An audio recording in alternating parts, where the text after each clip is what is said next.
Okay,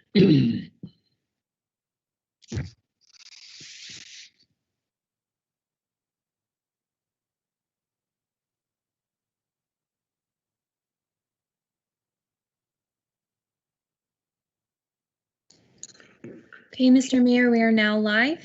I'll turn it over to you. Thank you, Madam Clerk. I will call the meeting to order. Approval of the agenda. Would any member or staff like to add anything to the agenda here tonight? I cannot see Councillor Thompson or Councillor Barfoot. So please turn on your videos. Hi, Carol. Councillor Barfoot. I think my video's on. My video, yeah, I'm Sorry. muted, so. Sorry, Councillor Thompson, I cannot see you, but hopefully you're there.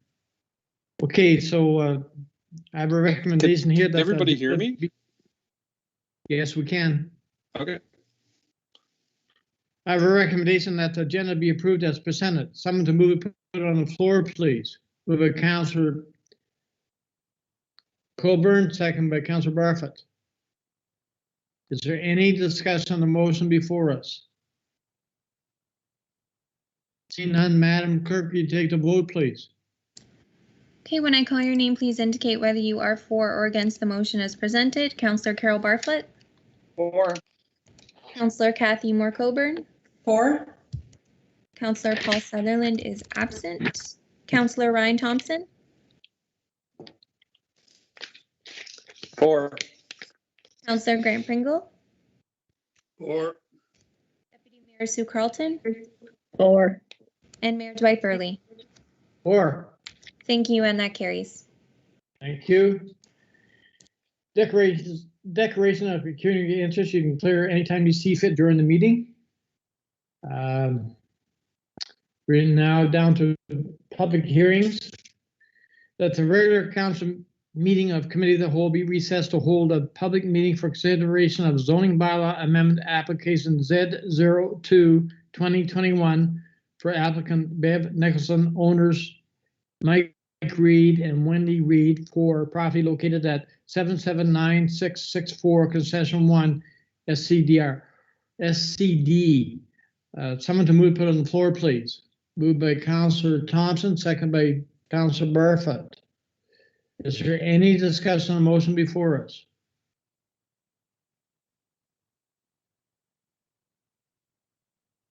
I cannot see Councillor Pringle, but Madam Clerk, take the vote, please. Okay, when I call your name, please indicate whether you are for or against the motion as presented. Councillor Carol Barfoot. For. Councillor Kathy Moore Coburn. For. Councillor Paul Sutherland is absent. Councillor Ryan Thompson. For. Councillor Grant Pringle. For. Deputy Mayor Sue Carlton. For. And Mayor Dwight Burley. Or, Thank you, and that carries. thank you. I would like to call this public meeting to order. This meeting has been called for the purpose of considering an application for proposed zoning bylaw amendment application Z02-21 for applicant Bev Nicholson and owners Mike Reed and Wendy Reed for property located at 779664 concession 1 SCD. Would the clerk please advise those present as to the method by which the notice of this meeting was given? Madam Clerk. Notice of this public meeting was given by ordinary mail to all property owners within 120 meters, 400 feet of the subject property by email to all of the prescribed bodies on February 5th, 2021, posted at the subject property and posted on the Township of Georgian Bluffs website. If a person or public body does not make oral submissions at a public meeting or make written submissions to the Township of Georgian Bluffs before the proposed zoning bylaw is adopted or passed, the person or public body is not entitled to appeal the decision of the Township of Georgian Bluffs to the local planning appeal tribunal, and the person or public body may not be added as a party to the hearing of an appeal before the local planning appeal tribunal, unless, in the opinion of the tribunal, there are reasonable grounds to add the person or public body as a party. Thank you, Madam. Thank you, Madam Clerk. Would the planner please explain the purpose and effect of the proposed application and whether any correspondence have been received to date? Madam Planner. Thank you. Good evening. So this is actually a joint report. It's also scheduled for the March 16th, 2021 Committee of Adjustment meeting to consider severance applications B1 and 2 of 2021. Effectively, Mike and Wendy Reed would like to sever 2 lots from their property on Stone School Road. And in order to do that, they need council to approve a reduction in the minimum lot frontage and area for the 2 new rural lots. So the retained portion of the property will continue to be zoned agricultural, and the size of the area of land within the agricultural zone is not going to change. So the application is to sever the property along the agricultural rural designation, and that bisects the property. And then what they'll do is create a non-farm residential lot within the rural portion of the property. So the county severance policies support the proposed applications. So in the planning report, I have noted the lot dimensions, and with the relief granted to the zoning bylaw, they would meet the intent of the zoning bylaw. So the report does contain a lengthy policy review, and I'm happy to answer any questions that council may have on the policy section. I will note that in support of the applications, the property owner did submit a number of reports, so a planning report, an MDS1 calculation, an environmental evaluation to address Ministry Guideline D4, a groundwater quality impact assessment for proposed residential sewage systems.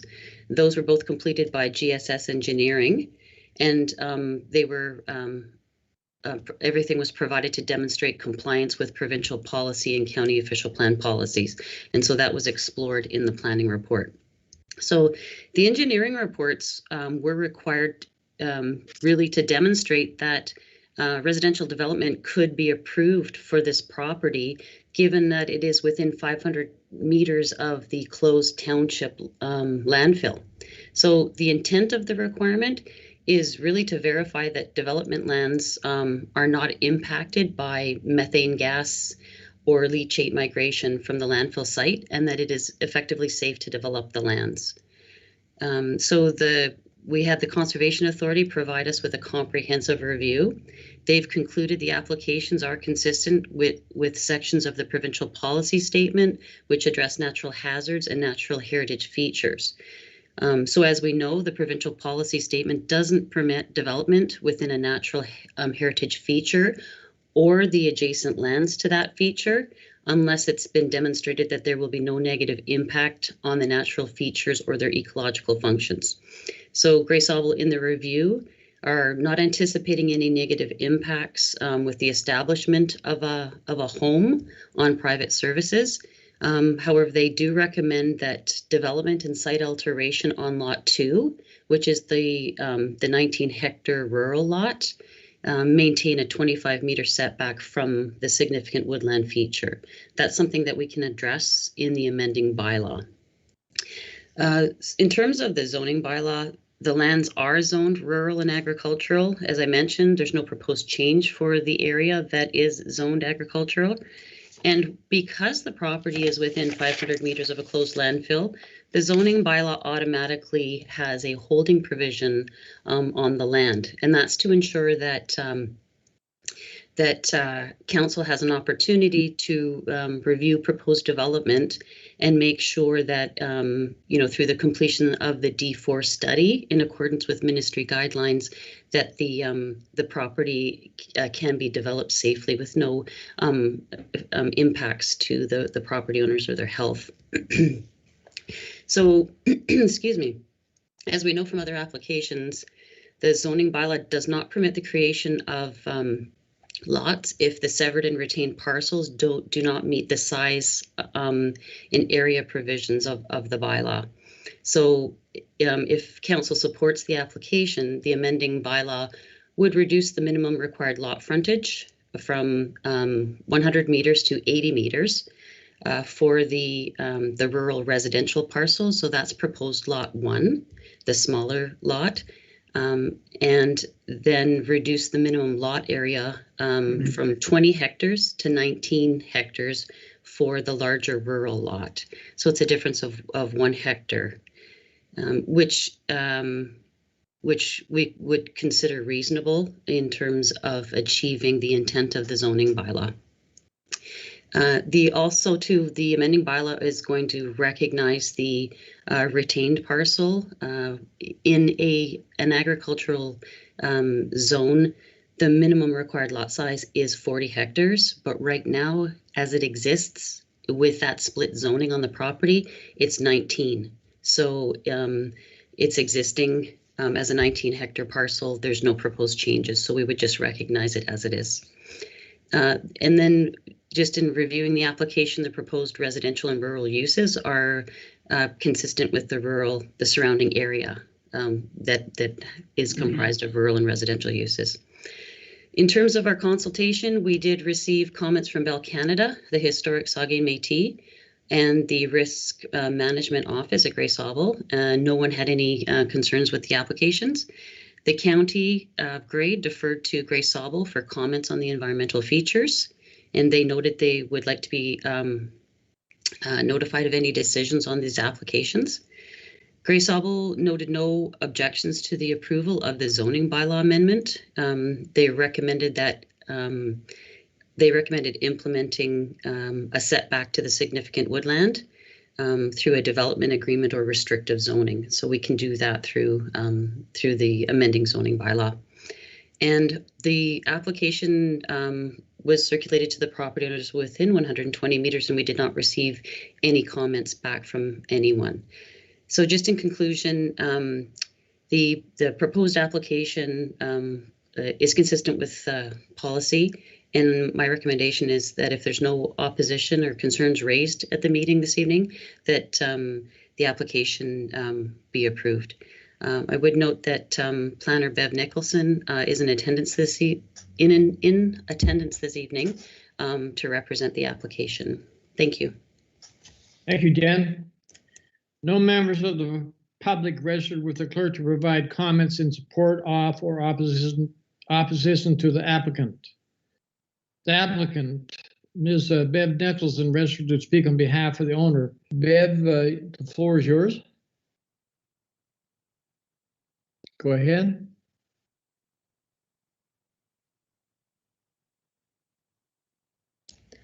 Ms. Nicholson, you are muted.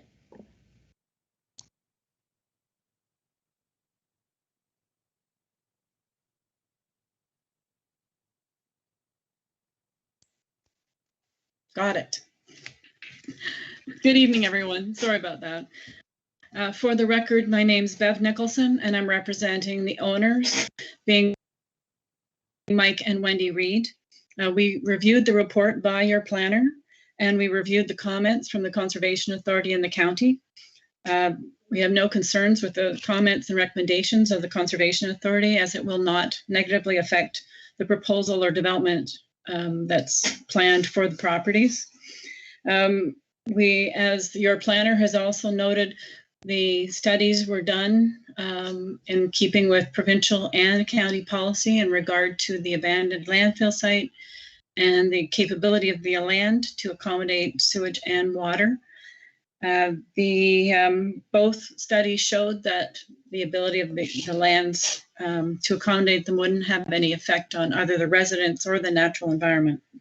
We accept the recommendations of the planner's report, and we request a copy of the proposed zoning bylaw when it is available. And I am available to remain here and speak if anybody has any questions. Thank you very much for hearing me. Thank you, Ms. Nicholson. Does council have any questions of the applicant?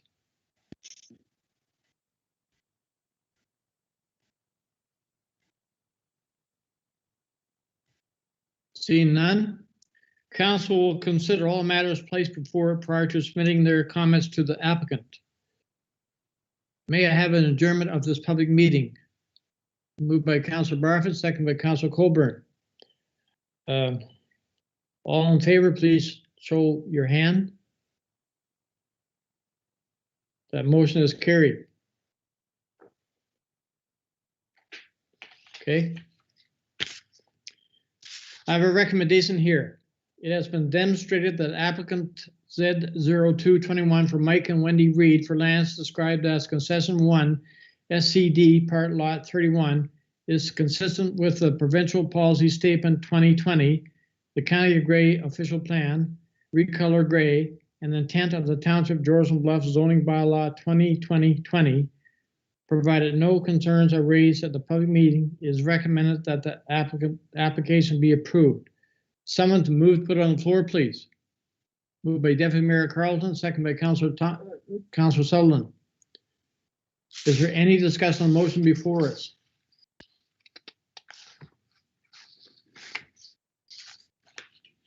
Seeing none, Madam Clerk, will you take the vote, please? When I call your name, please indicate whether you are for or against the motion as presented. Councillor Carol Barfoot, For. Councillor Kathy Moore Coburn, Four. Councillor Paul Sutherland, For. Councillor Ryan Thompson, For. Councillor Grant Pringle, For. Deputy Mayor Sue Carlton, Four. and Mayor Dwight Burley. 4. Thank you, and that carries. Thank you. Moving on to our agenda, we're now down to presentations. The Grady and Bruce Federation of Agriculture. I now welcome Federation President Diane Booker. Ms. Booker, please go ahead. You have the floor. Thank you, Mayor Burley.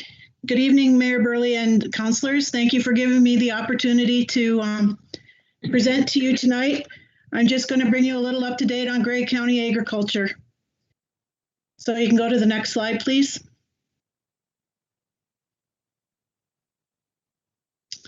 So the Ontario Federation of Agriculture represents more than 3,800 farm families.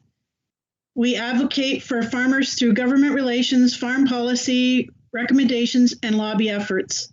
Support 52 counties and regional federations.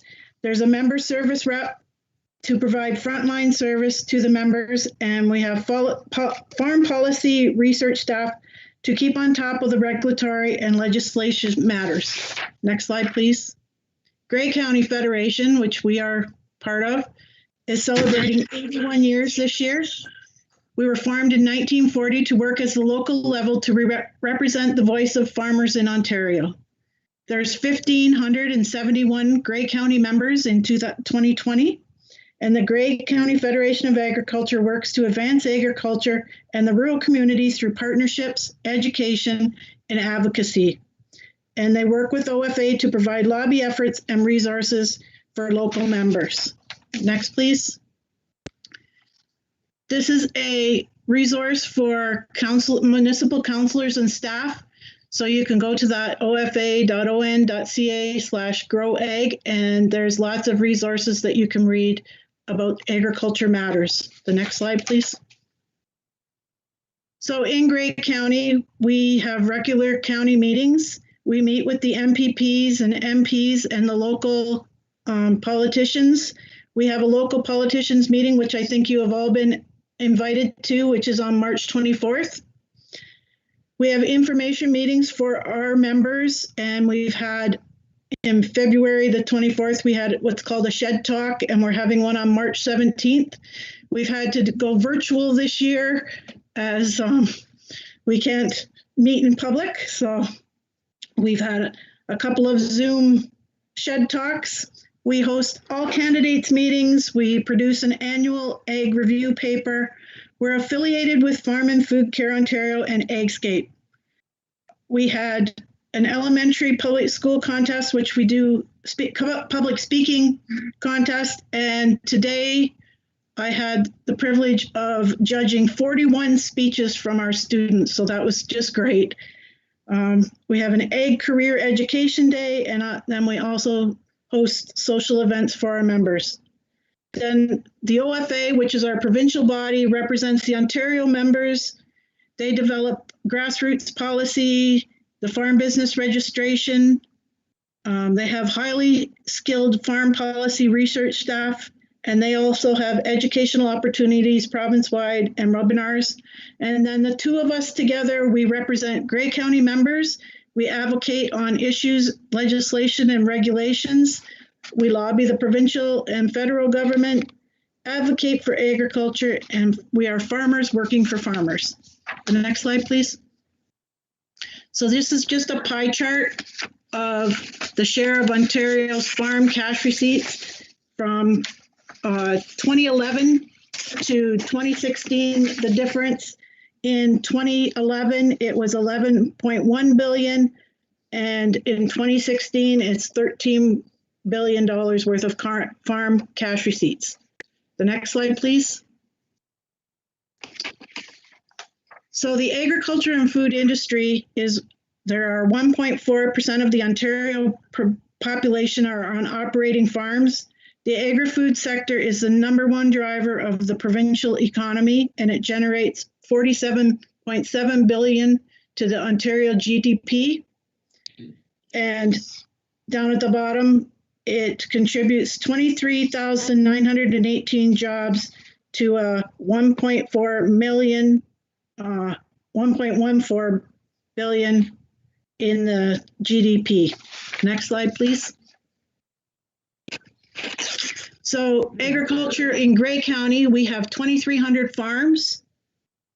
Total farmland area is about 500,000 acres. The largest farming industry is the beef cattle farming, and there are 693 beef farms. The major field crop is hay at 120,000 acres. The major fruit crop is apples at 3,300 acres, and the major vegetable crop is sweet corn at 49 acres. The next slide, please. So this just shows the farm receipts broken down by sector. As you can see across the bottom, it has the sectors, and then across the top, it goes up in the farm cash receipts. You can see that cattle is the highest here. So the next slide, please. And this just breaks out what Grey County's top commodities as a percentage of the provincial in 2018. So steers and heifer slaughter is 12%, honey is 10%, barley 15%, calves 8%, sheep and lambs is 10%, fruit 7%, maple products is 8%, and forest products is 10%. The next slide, please. And Grey County's farm cash receipts to the province is a 3% cash receipt, and that's the 2018 statistics too. So we'll go on to the next slide.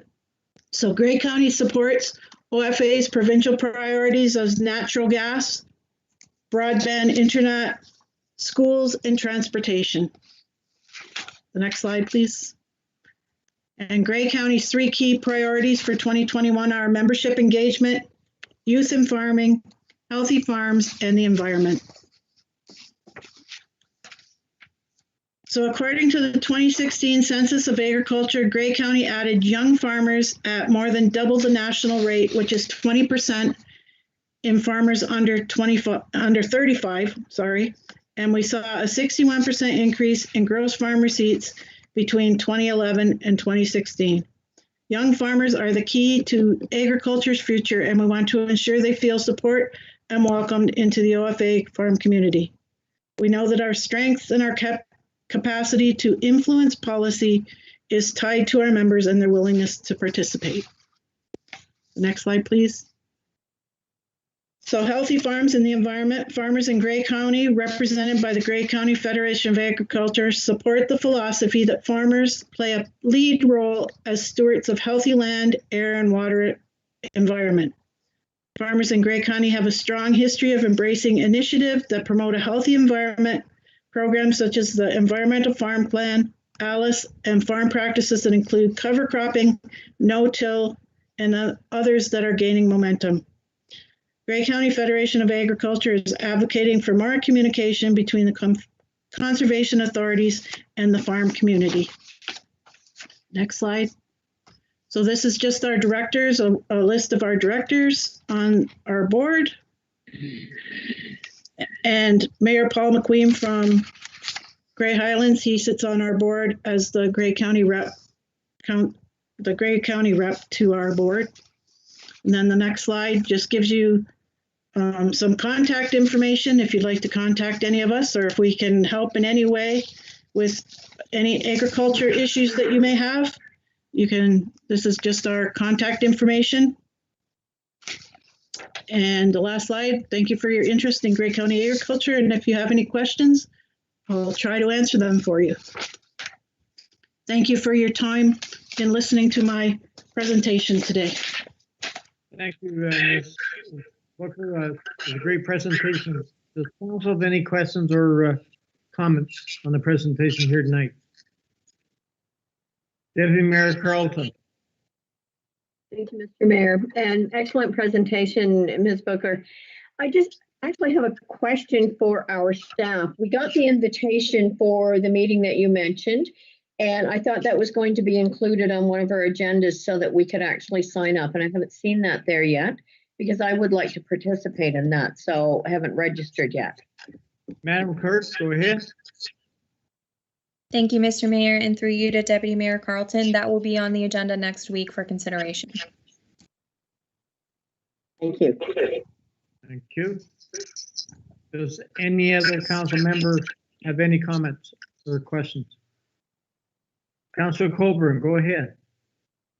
Thank you, Mr. Mayor. Just a quick comment to thank the speaker for coming, and how great is it to see the numbers of young people going into farming in our area? Thank you. Councilor Sutherland, you are our agriculture rep. Any comments? No, sorry, through your chair. Yeah, it is important we have young farmers.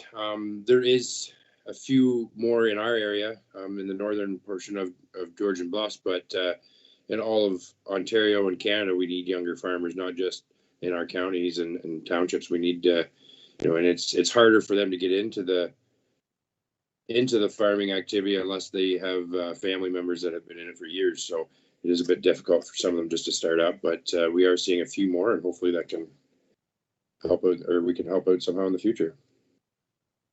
Thank you, Councilor Sutherland. Good comments. I see no other questions from council members or staff. So, Mr. Mayor, sorry. Go ahead. I don't know who was first. Councilor Barfoot, I see a hand up. Just out of curiosity, I noticed down in southern Ontario, there's quite a trend towards marijuana farming. A lot of the greenhouses that produce edibles and also produce flowers and all that have been taken over by marijuana. So do you see the same thing happening up in this area, Ms. Booker? Go ahead, Diane.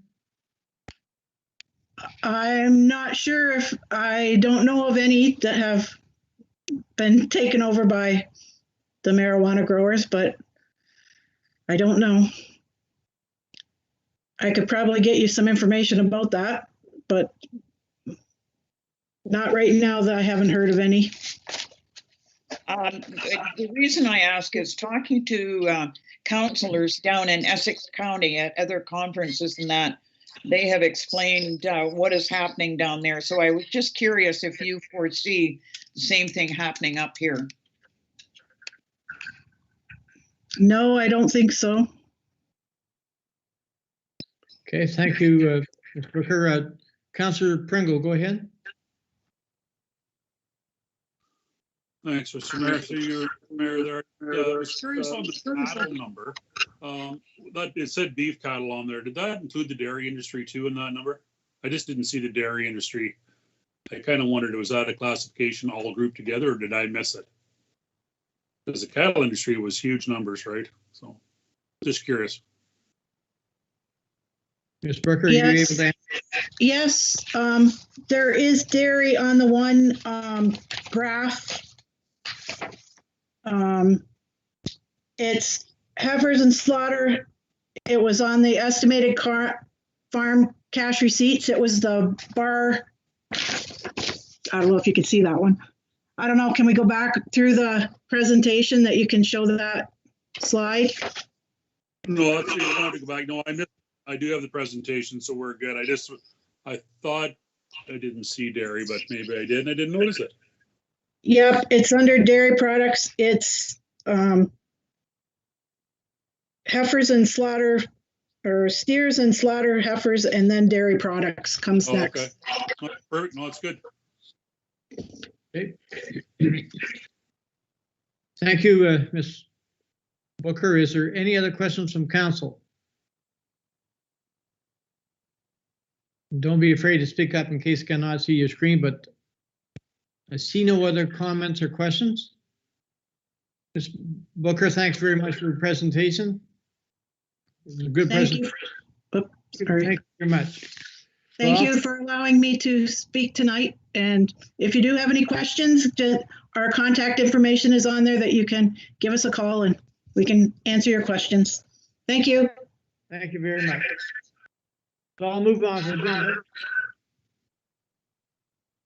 the we're down to delegations. The Campbell Mountain closed to off-road vehicle use. We have 2 delegations registered to speak this evening regarding the Campbell Mountain Trail. As a reminder to our residents, you will be provided 10 minutes to submit your comments. The clerk will provide you with a 1-minute warning and a 9-minute mark should you need it. First, I will welcome Miss Sonia Aster-Tag to speak. Miss Aster-Tag, please go ahead. Hello, everyone. Thank you very much for having me today. I'm just going to share my presentation.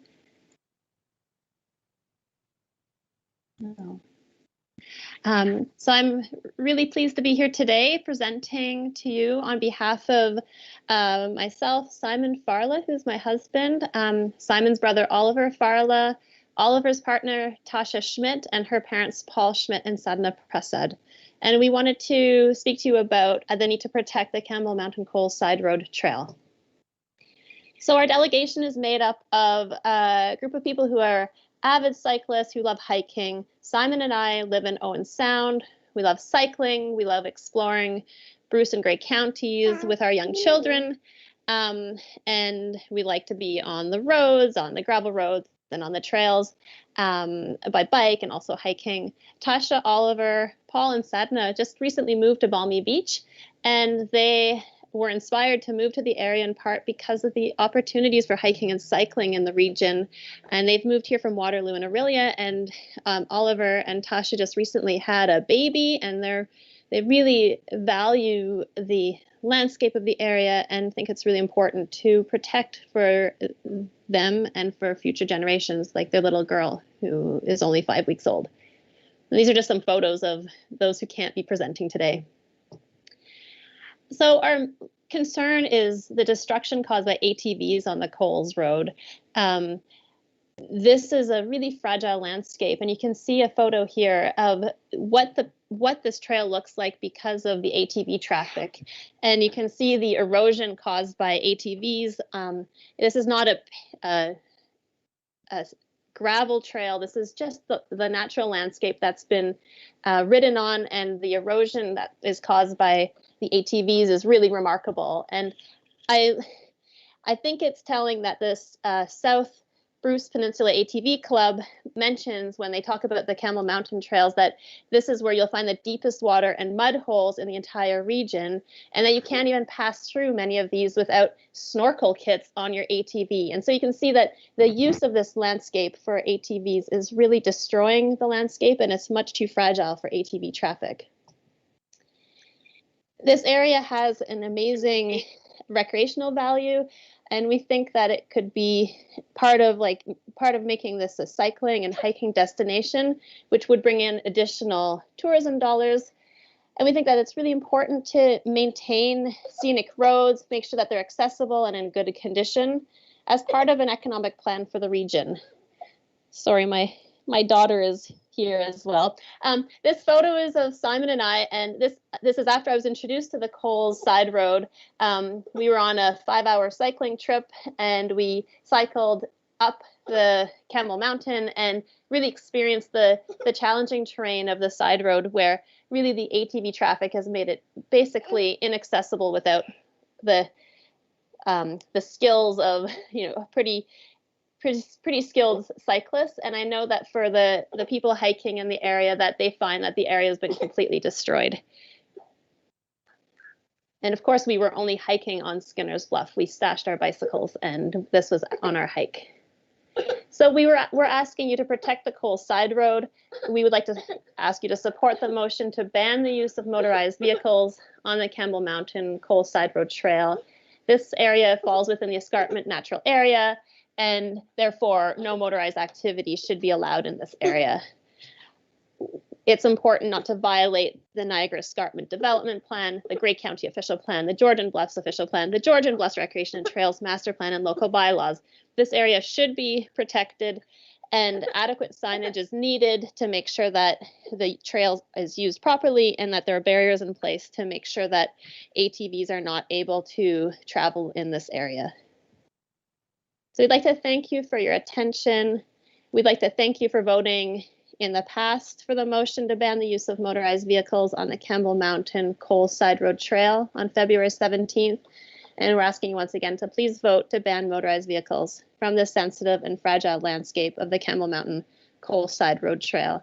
And I think I ask of you to really think about the legacy that you're leaving our children and grandchildren and future generations, and the importance of really protecting these areas and following the laws in place, the regulations in place that have identified these areas as needing protection, and the fact that they're incompatible with ATV and motorized traffic. So thank you very much for your attention, and I hope that you choose to protect this area. Thank you. Thank you, Sonia. Does council have any questions or comments on the presentation from Sonia here tonight?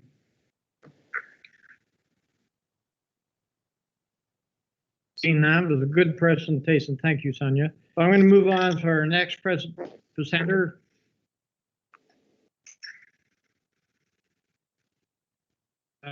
Which is Rains. Mr. Rains, go ahead, please.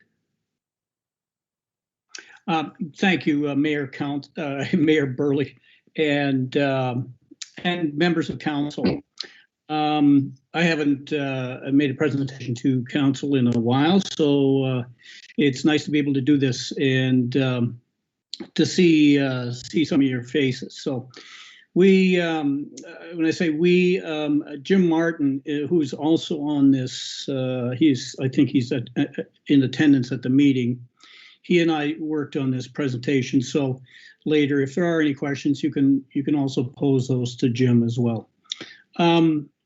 We are essentially, we're supporting your effort to pass the bylaw and to close the Campbell Mountain Coles Side Road trail that runs south of Concession 24. And it abuts the property of Dean and Sharon Davidson to the west. Generally, and I think I speak for our neighbors too, we really don't have a problem with people using motorized recreational vehicles in a respectful manner on designated routes. And however, ATVs and off-road trucks have caused a lot of damage to some trails and unmaintained roads in the area, such as the eastern end of Cape Road, on which we live, the Culpoise Range Road below Skinner's Bluff, the Coles Side Road extension, which we're talking about, and there may be other areas that we're not aware of. Huge water puddles are gouged out deeper and deeper, making it harder for walkers, hikers, cyclists, skiers, wintertime cross-country skiers, and even horse riders if it becomes too challenging. Neighboring landowners have suffered intrusion and damage as a result of ATVs going off track, and in some cases to bypass the mud holes they've created in the wet season.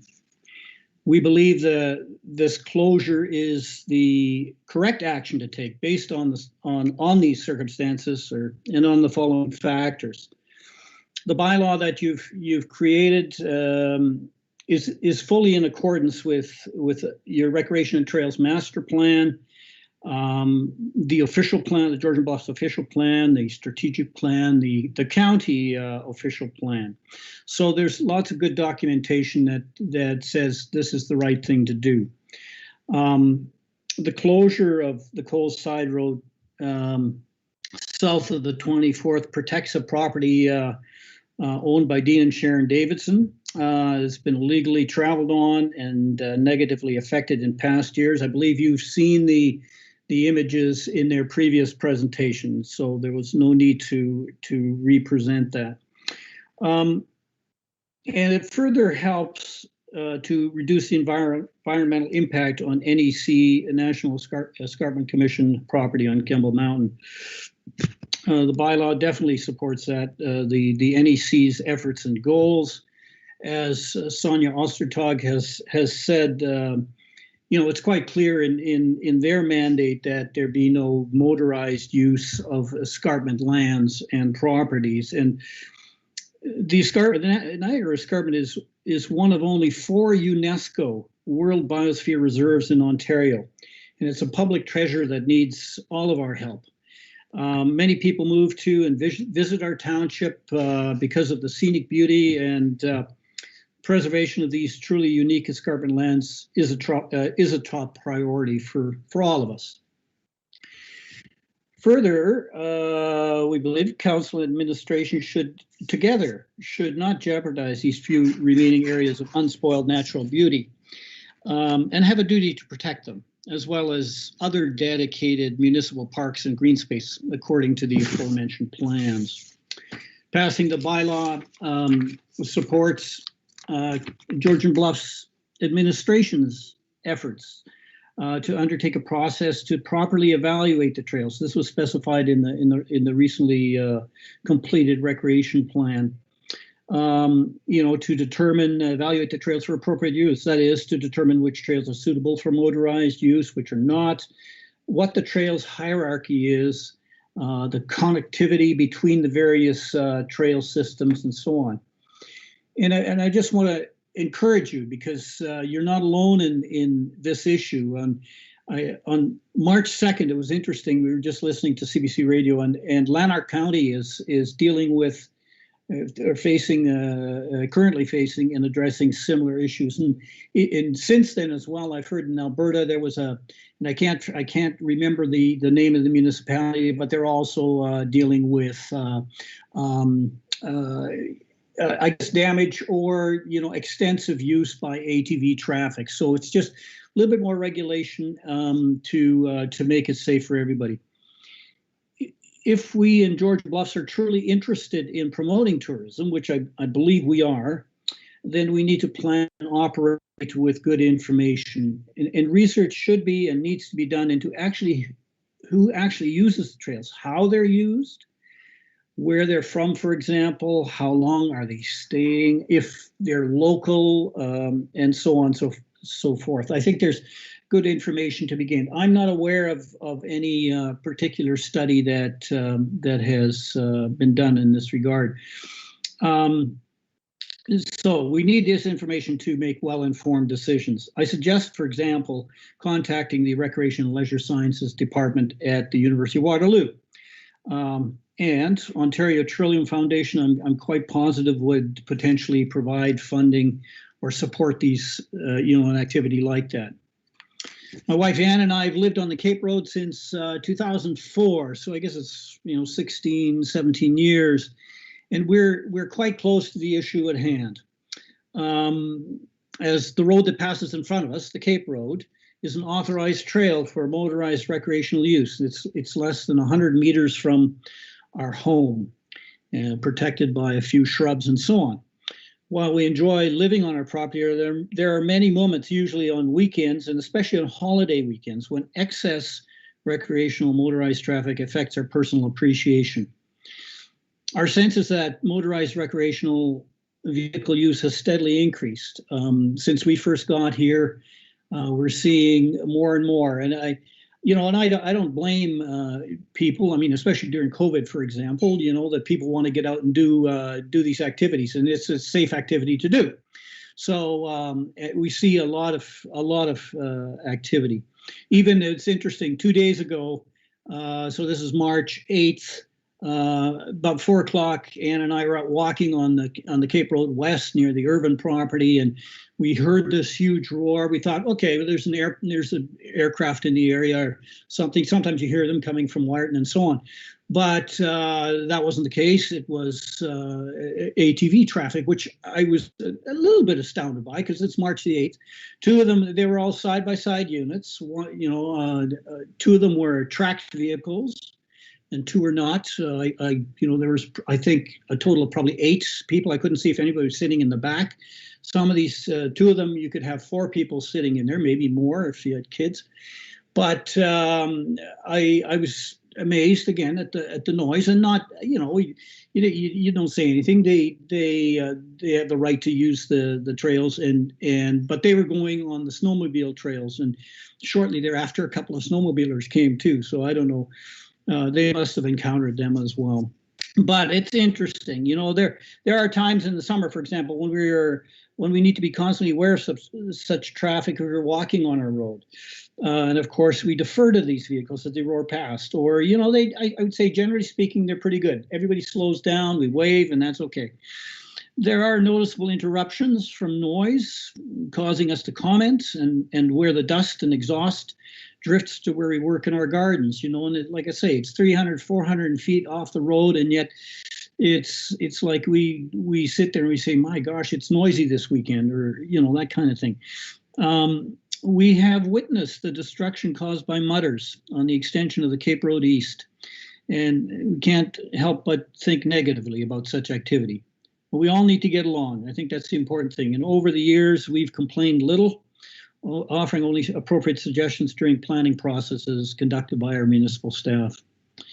And we're sure there's, you know, you're getting pressure to, you know, let motorized recreational vehicle owners have their fun like all of us too, without restriction perhaps. But snowmobilers, for example, the Ontario Federation of Snowmobile Clubs, they're well organized. They you know, and like them, I guess, responsible ATV riders will realize that it's in everyone's best interests to limit motorized vehicles to appropriate designated areas and routes.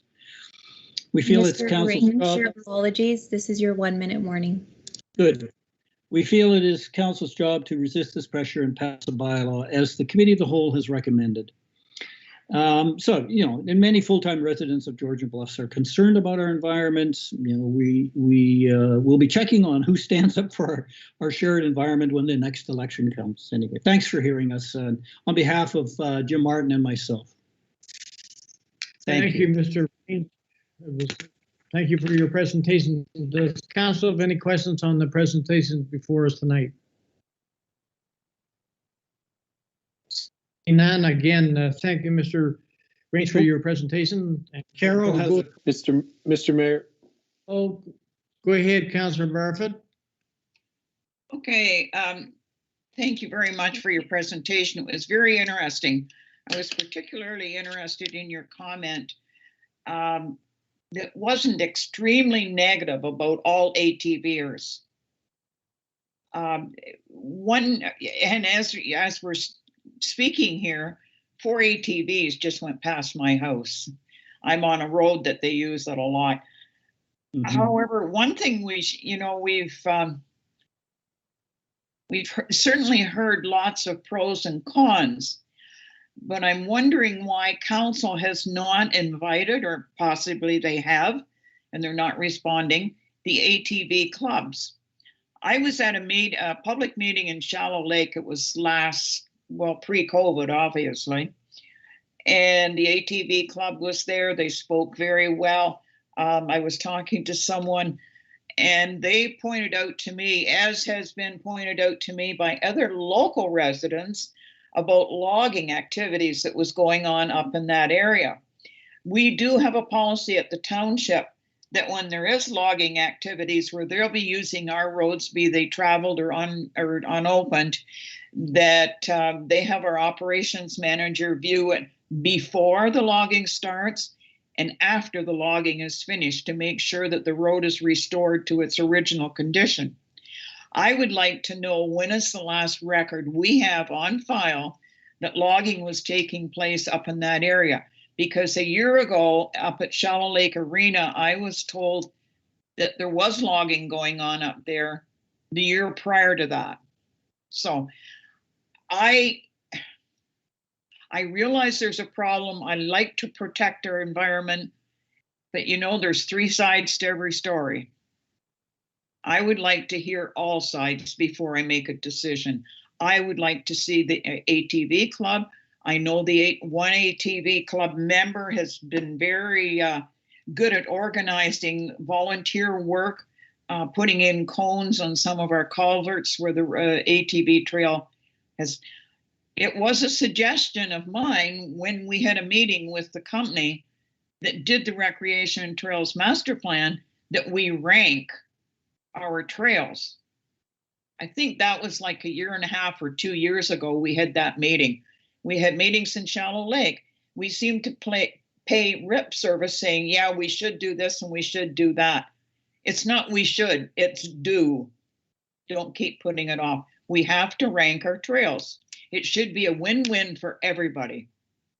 Thank you, Councilor Barfoot. Councilor Sullivan, I see your hand is up. Yes, thank you, through you, your chair.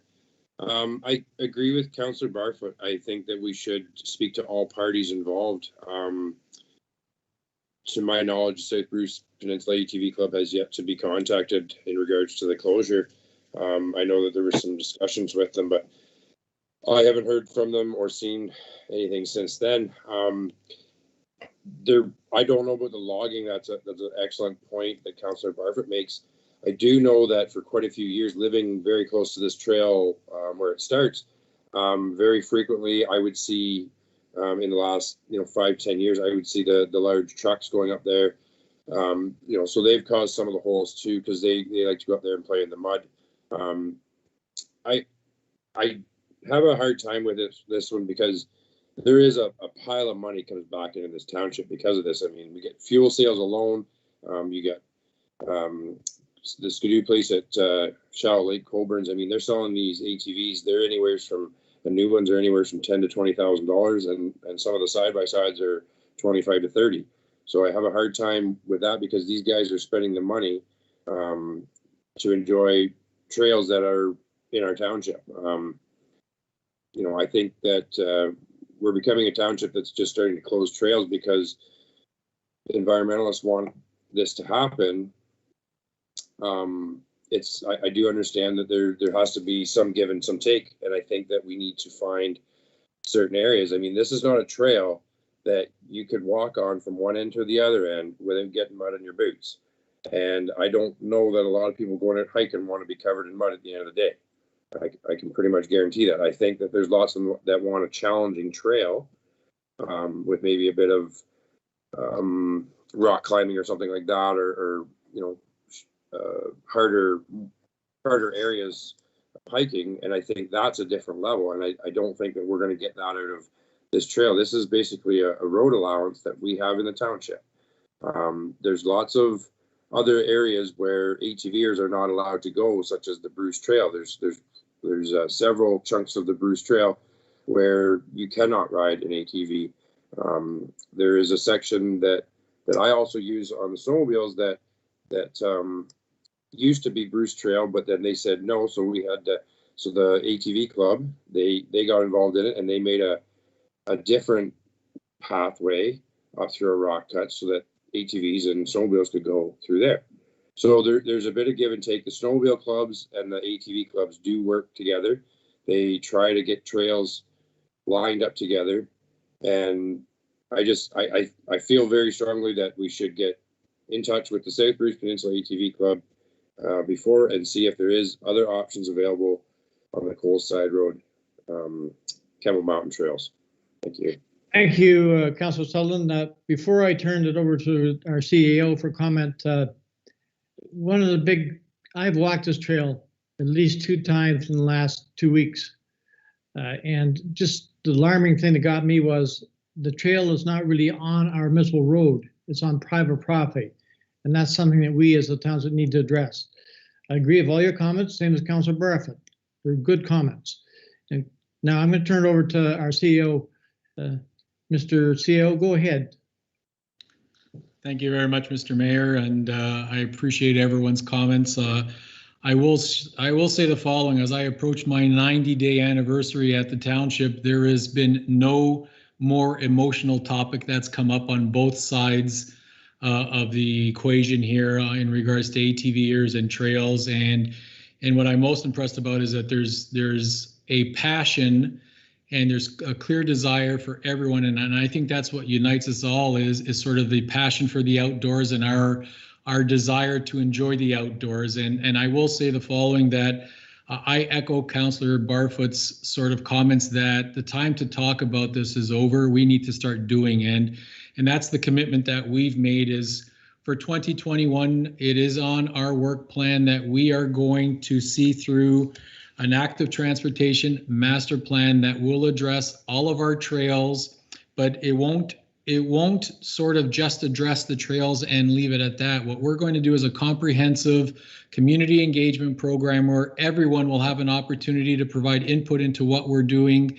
It will be accompanied with a comprehensive education and awareness program in terms of how people can enjoy the outdoors in a respectful and lawful manner. And I think those are the 2 things that have to come on.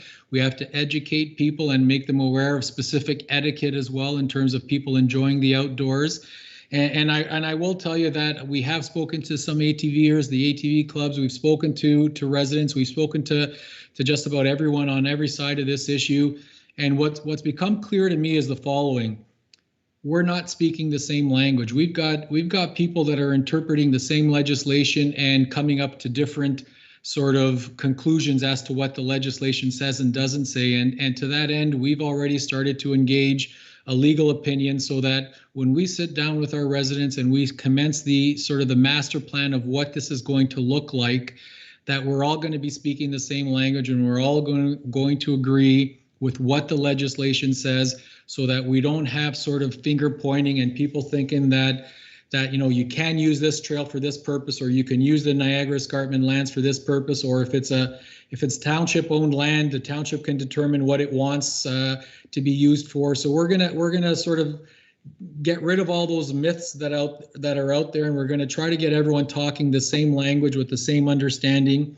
But what I'm going to commit to everyone is that we're going to have input. We're going to have community sessions that everyone's going to be able to have an opportunity to look at the trails, look at the maps, look at some of our things that we're going to be looking at, have an input into sort of how we're going to classify our trails. And let's not forget, there's a lot of land out there, and there's going to be opportunities where once we look at all of our land holdings, there might be opportunities for us to create new trails that will accommodate certain folks in terms of how they want to enjoy the outdoors. I'm a big believer that everyone who's in Georgian Bluffs loves the outdoors, and it's not for us to tell people how to enjoy the outdoors, but it is for everyone to understand the legislation, to understand the rules, to understand exactly what we can do and what we can't do. And then it's up to us to educate and bring them to be aware of everything so that we can all sort of enjoy the outdoors in a respectful and lawful manner. And that's what our goal is. So I would encourage each and every one of you to pay attention. We're going to do a comprehensive engagement program later on this spring and summer and try to get as much opinion as we can, as much input as we can, because at the end of the day, when we bring a plan forward, it's going to be based on the input that we've had from everyone. And like Councillor Barfoot said, I'm hoping that we can get to a win-win situation. Surely to God, there's enough land out there, enough people that are going to be sensible that we can sort of allocate and color code and get enough trails out so that those who want to ATV can enjoy that. Those who want to have peaceful enjoyment of the outdoors can do that. Those who want to snowmobile or cycle or whatever, pick whichever way they want, cross-country ski, horseback ride, whatever it is, we can hopefully have that.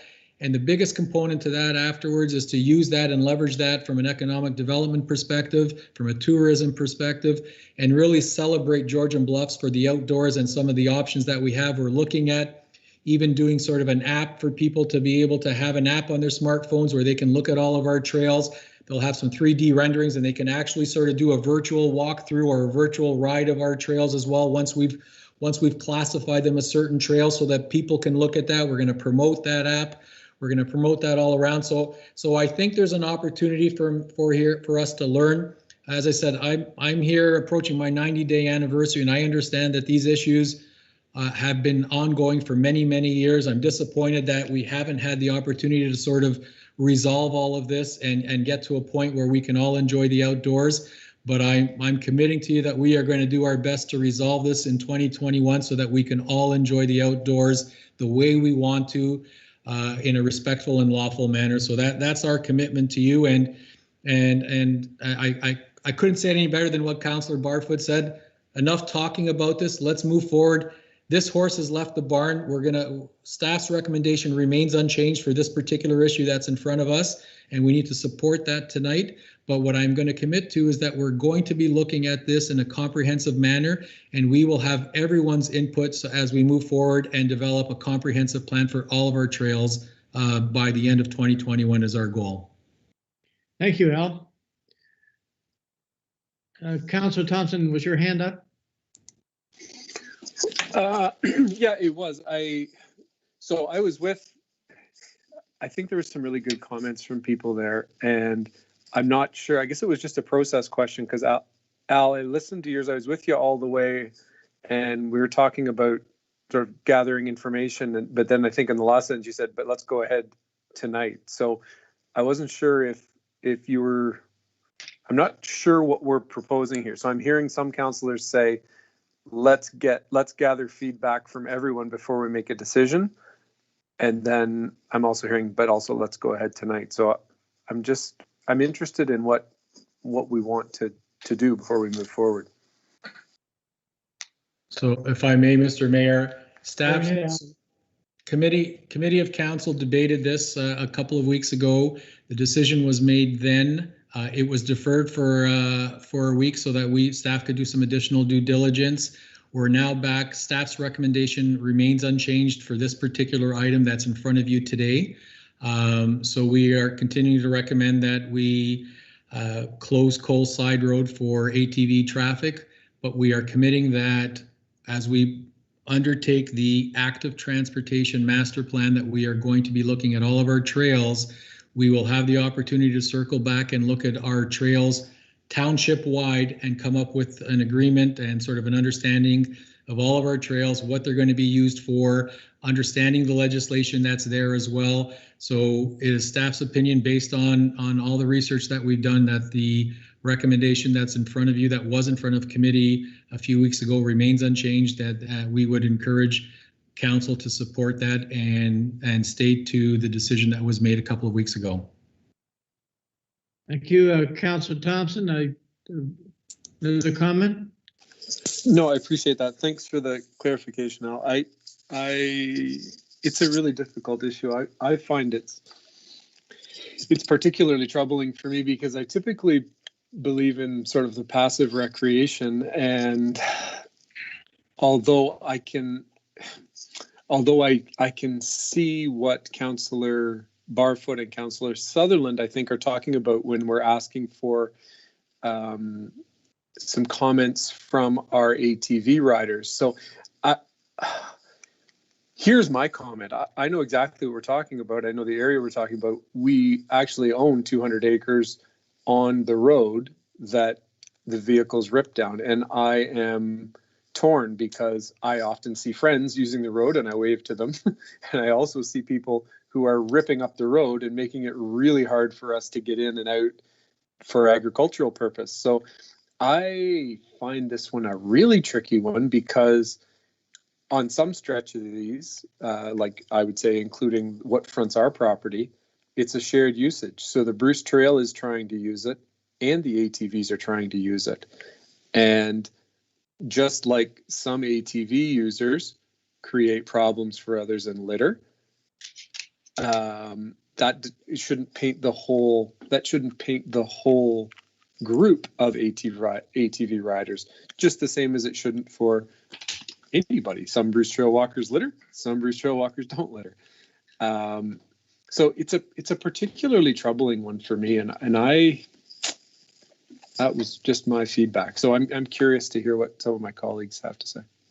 Thank you, Councillor Thompson. Before I go to Al, maybe Councillor Colburn's had her hand up a couple times. Madam Clerk, do I need to go to you first? Thank you, Mr. Mayor. I just wanted to take this opportunity to remind Council that we do have an item on our agenda later on in this agenda, being item 10.1 under unfinished business, as per the CAO's comments to consider the deferred item. So I just wanted to make that known here, as we do have a discussion to happen later on as well. Thank you, Madam Clerk. Maybe Council could save your comments until that item comes up on the agenda. Councillor Barfoot? I just have one quick thing to say. I'm not prepared at this time to make any decision until I've heard one side of the story. I've been talking to a lot of people in the last couple of weeks. I would like representation from the ATV Club, but I just want to remind everyone that rules are made for a small percentage of the people. Think about it. Thank you, Councillor Barfoot. I really feel that this discussion should go on when the item comes up on our agenda. I want to thank Mr. Range and Sonia for getting their night. We welcome those presentations and thank you.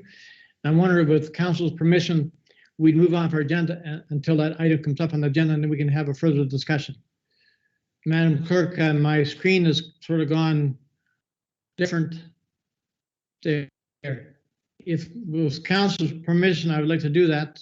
Do I have a show of hands to be able to see this agenda? I believe I have that, Madam Clerk, so I'll just proceed with the agenda until later. Okay, we're down to our correspondence, and thank you, Mr. Range, for your presentation. We're down to our correspondence. Ministry of Municipal Affairs and Housing 21 COVID-19 recovery funding for municipalities. Madam Treasurer, I believe you are here, and would you like to speak to this? Sure, thank you, Mr. Mayor. So last week we were informed that we are receiving additional COVID funding for 2021. Staff have been made aware of the request, and we're starting to strategize how those funds should be spent. One of the projects we are looking at is a more permanent protective barrier at the front counter of the administration office, as the one we currently have was put together quite quickly so that we could get the offices opened again. And we just don't feel like there's enough protection there for that front counter staff. So that is one thing we are looking at, but we continue to strategize. And, we're just really appreciative that this funding was given to municipalities as we continue to adjust our operations for COVID. Thank you, Cassie. And it was good news to see that extra donation from the province. It was really nice to see that coming forward. Okay, there's no questions on that item. We'll move forward with our staff reports. Our first staff report is, I have a recommendation here that the report entitled 2020 Year-End Review Successes be received by committee for information purpose only. Someone to move to put on the floor, please. Moved by Councillor Pringle, second by Deputy Mayor Carlton. Mr. CAO, floor is yours. If you want to speak to this. Thank you very much, Mr. Mayor. I just wanted to take an opportunity, and this is something that I believe we will be doing on an annual basis going forward. I think it's important that every year we take some time for reflection, look back, see some of the successes that we've had in the year. I think it's important for staff to look at things compared to what their original work plan was, and really self-reflect on what went well so that they can learn from that, but also what didn't go as well as they would have expected so that they can learn from that in previous or in future years as well. So this is just a brief summary. I'm sure that there's a lot more successes that that were forgotten from staff, but I thought it was an opportunity for staff to look back, and it's an opportunity for council to also see some of the great work that your staff did in 2020. And if we were all in person, I would ask them to stand up and take a bow, because I think they've done a great job in 2020 despite the challenges that COVID presented. And I thought they embraced it and did a fabulous job. And I just wanted to take a moment to thank them very much for the work that they did in 2020 and the work that they're continuing to do. And I'm welcome to any comments that council might have. But once again, it was just to say thank you to staff and to demonstrate to council the hard work that was done in 2020. Thank you, Al. Show of hands for staff. Again, thank you. It was a great report. It's nice to see that come. Does council have any questions on this particular item? Next time you go into municipal office, you'll have to give all the staff a hug, except for the CAO. Okay, so I'll move on to the agenda. Sorry, Mr. Mayor. Go ahead. We could please just take the vote on the motion on the floor. Okay, that would be a good idea. Madam Clerk, would you take the vote, please? Thank you. So when I call your name, please indicate whether you are for or against the motion as presented. Councillor Carol Barfoot. For. Councillor Kathy Moore Coburn. For. Councillor Paul Sutherland. For. Councillor Ryan Thompson. Excuse me, for. Councillor Grant Pringle. For. Deputy Mayor Carlton. For. And Mayor Dwight Burley. For. Thank you, and that carries. Thank you. Now, moving on to the agenda, we're down to finance. I have a recommendation here that the Committee of Whole accept report FIN 2021-07 regarding 2020 council remuneration expenses for information purposes. Someone to move, put on the floor, please. Moved by Deputy Mayor Carlton, second by Councillor Barfoot. Is there any, Cassie, would you like to speak to this? Madam Treasurer. Thank you, Mr. Mayor. So per the Municipal Act, the Treasurer is required to disclose each year remuneration paid to members of council and to members of local boards. So that's what this report is doing, presenting the 2020 remuneration. I think it's broken out, quite clearly, but if council has any specific questions on what any of the columns might mean, please feel free to ask. Thank you, Cassie. Does council have any questions on this particular item? Deputy Mayor Carlton. Thank you, Mr. Mayor, and through you to the treasurer. Just a question, when you mentioned that it includes the local boards as well, is the library board not included in that? Because I don't see that one there. Yes, it would be, but our ratepayer representative on the library board did not submit any expense sheets to be compensated in 2020, which is why you do not see her in that list. Thank you, Madam Treasurer. Councillor Barfoot. Through you to Cassie, when does the county release their remuneration report? So thank you, Councillor Barfoot. Every municipality is required to do so by March 31st. So 31st. So I would anticipate you'll see that shortly, but I can't speak to what their timelines are for disclosure, only that it's required by that date. Okay, thank you. Is there any other questions or comments on the motion before us? Seeing none, Madam Clerk, you take the vote, please. Thank you, Mr. Mayor. When I call your name, please indicate whether you are for or against the motion as presented. Councillor Carol Barfoot. For. Councillor Kathy Moore Coburn. For. Councillor Paul Sutherland. For. Councillor Ryan Thompson. For. Grant Pringle. For. Deputy Mayor Sue Carlton. For. And Mayor Dwight Burley. For. Thank you, and that carries. Thank you. Our next item is an agricultural lease. I have a recommendation here that the airport agricultural lease renewal for Greg Taylor as amended to this report be approved, and that a bylaw to authorize the lease agreement with Greg Taylor be presented for enactment at the March 17th, 2021 council meeting. Someone to move, put it on the floor, please.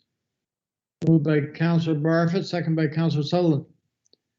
Is there any discussion on the motion before us? Or does Cassie, would you want to speak to this? Sorry, Madam Treasurer. Yes, thank you, Mr. Mayor. So in Mr. Taylor's current lease, there was a 2-year renewal clause. So if Mr. Taylor informed us in writing that he wished to renew, that clause was enacted, which he has done. So what we've done as part of the renewal is we've removed that clause. So after Mr. Taylor's current 2-year lease expires, should council choose to continue to rent out those agricultural lands, they will be rented out through a tendering process so that anybody that's interested has an opportunity to rent those. So after this 2-year period, there will not be further renewal. But Mr. Taylor does have the option to bid on those lands again through the public tendering process. Thank you, Madam Treasurer. Any comments or questions on the motion before us? Seeing none, Madam Treasurer, Madam Clerk, would you take the vote, please? Thank you, Mr. Mayor. When I call your name, please indicate whether you are for or against the motion as presented. Councillor Carol Barfoot. For. Councillor Kathy Moore Coburn. For. Councillor Paul Sutherland. For. Councillor Ryan Thompson. For. Councillor Grant Pringle. For. Deputy Mayor Sue Carlton. For. And Mayor Dwight Burley. For. Thank you, and that carries. Thank you. Moving on for next item, plan control, accommodation here, control application SP0121 by Reginald McDonald Holdings Incorporated, care of Reg McDonald, owner for lands described as LT66 PL 535 Derby, PTLT 65 PL 535 Derby, PT 31R 2516, except PT 216R8344 and PT 116R10019, subject to an easement in favor of PTLT 65 PL 535, PTSL1 and 2, 16R8344, as is GY 4475 be approved, and that a bylaw be passed, authorize execution of agreement. Someone to move to put it on the floor, please. Moved by Councillor Thompson, second by Councillor Pringle. Madam Planner, would you please explain what I read? So what you just read there was the legal description for the property, and it is fairly lengthy. So this application is really site plan control. Bay West Toyota is in the process of moving through a building addition. The business is expanding a bit. They want to increase some of the space on site.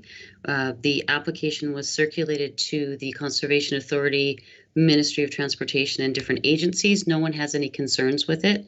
So what is attached to the report is a draft site plan agreement. It's fairly straightforward and recognizes the existing structure and the proposed addition. The attachments to the report do show the renderings for the addition to the existing building. And I'm not recommending that council require security for this development simply because the Toyota dealership exists. We have a letter from the engineer saying that the proposed addition is not going to impact grading or drainage. And really, there is no need for us to take a security to guarantee the development or the grading and drainage because nothing is actually changing. It's already an impervious surface, so it's covered in asphalt. And as there was no opposition or concerns to the development from the agencies, there really isn't a need to take a security. So I'm recommending that the council approve the site plan agreement, and I can bring back a bylaw and a signed agreement to the March 17th council, and then the property owner can get busy with a building get the building addition going and get the development complete. Thank you, Jen. Does council have any questions on the motion before us? Seeing none, Madam Clerk, you take the vote, please. Okay, when I call your name, please indicate whether you are for or against the motion as presented. Councillor Carol Barfoot. Councillor Barfoot, you are muted. Sorry, 4. Thank you. Councillor Kathy Moore Coburn. 4. Councillor Paul Sutherland. 4. Councillor Ryan Thompson. 4. Councillor Grant Pringle. 4. Deputy Mayor Sue Carlton. 4. And Mayor Dwight Burley. 4. Thank you, and that carries. Thank you. Moving on, for our next item is a site plan control report again. I have a recommendation here that application SP 0421 for Diane Vargas and Weasel Van Leon be approved, and that a bylaw be passed to authorize a site plan agreement for lands described as part lot 25, concession 16, Keppel. Someone to move, put it on the floor, please. Moved by Deputy Mayor Carlton, second by Councillor Colburn. Madam Planner, will you please, you want to speak to the report, please? Yes. So this site plan application is coming before the committee out of a previous application for zoning bylaw amendment. And this is for the application that seeks permission to establish a kennel in Georgian Bluffs. So as a recommendation from the comments that were received from the County of Grey and the Grey Sauble Conservation Authority, the site plan agreement effectively delineates the area that can be used for the kennel operation and specifies the removal of trees, so the time period where development can occur, and that's in order to protect the environmental features.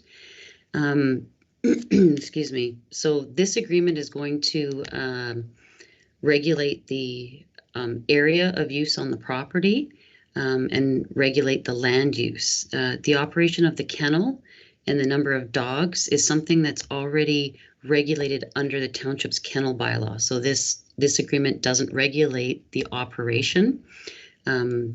It gets confusing when you have different agreements that are in place that are regulating use. So we are going to stick to the kennel bylaw to issue permissions for the actual kennel operation, and the fees bylaw will regulate the fees charged for the licenses. I'm not recommending that council require security for this operation because the kennel and the building itself are located entirely on the well, obviously located on the owner's property, but there is no the location of that kennel doesn't physically impact any of the neighbor's property in terms of things like drainage. So we'd like to take securities if there are grading and drainage requirements in the event that those aren't completed or aren't done properly, and then we have money on hand to go in and fix that, so that the adjacent neighbors aren't in a position where they're like being flooded out.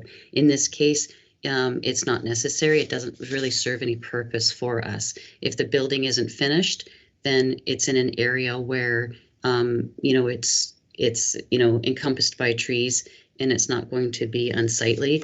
And then in terms of buildings not being finished, there are provisions in the building code that the township chief building official can use to require that the building be brought up to a standard. So the recommendation here is for the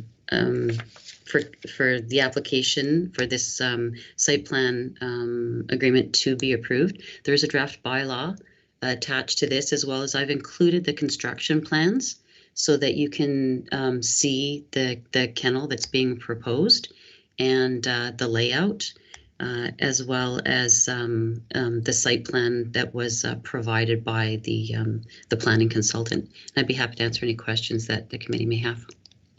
Thank you, Jen.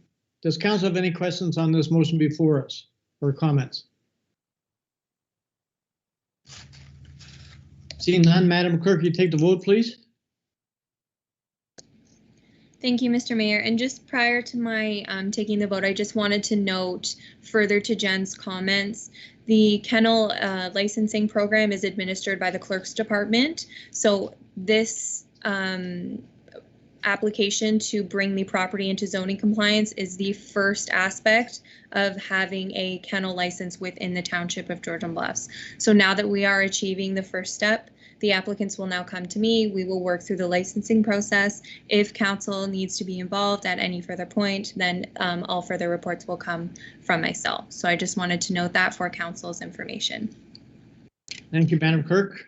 Please go ahead with the vote.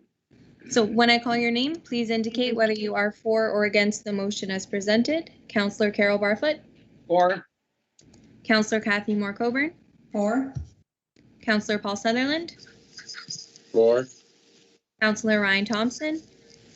For. Councillor Grant Pringle. For.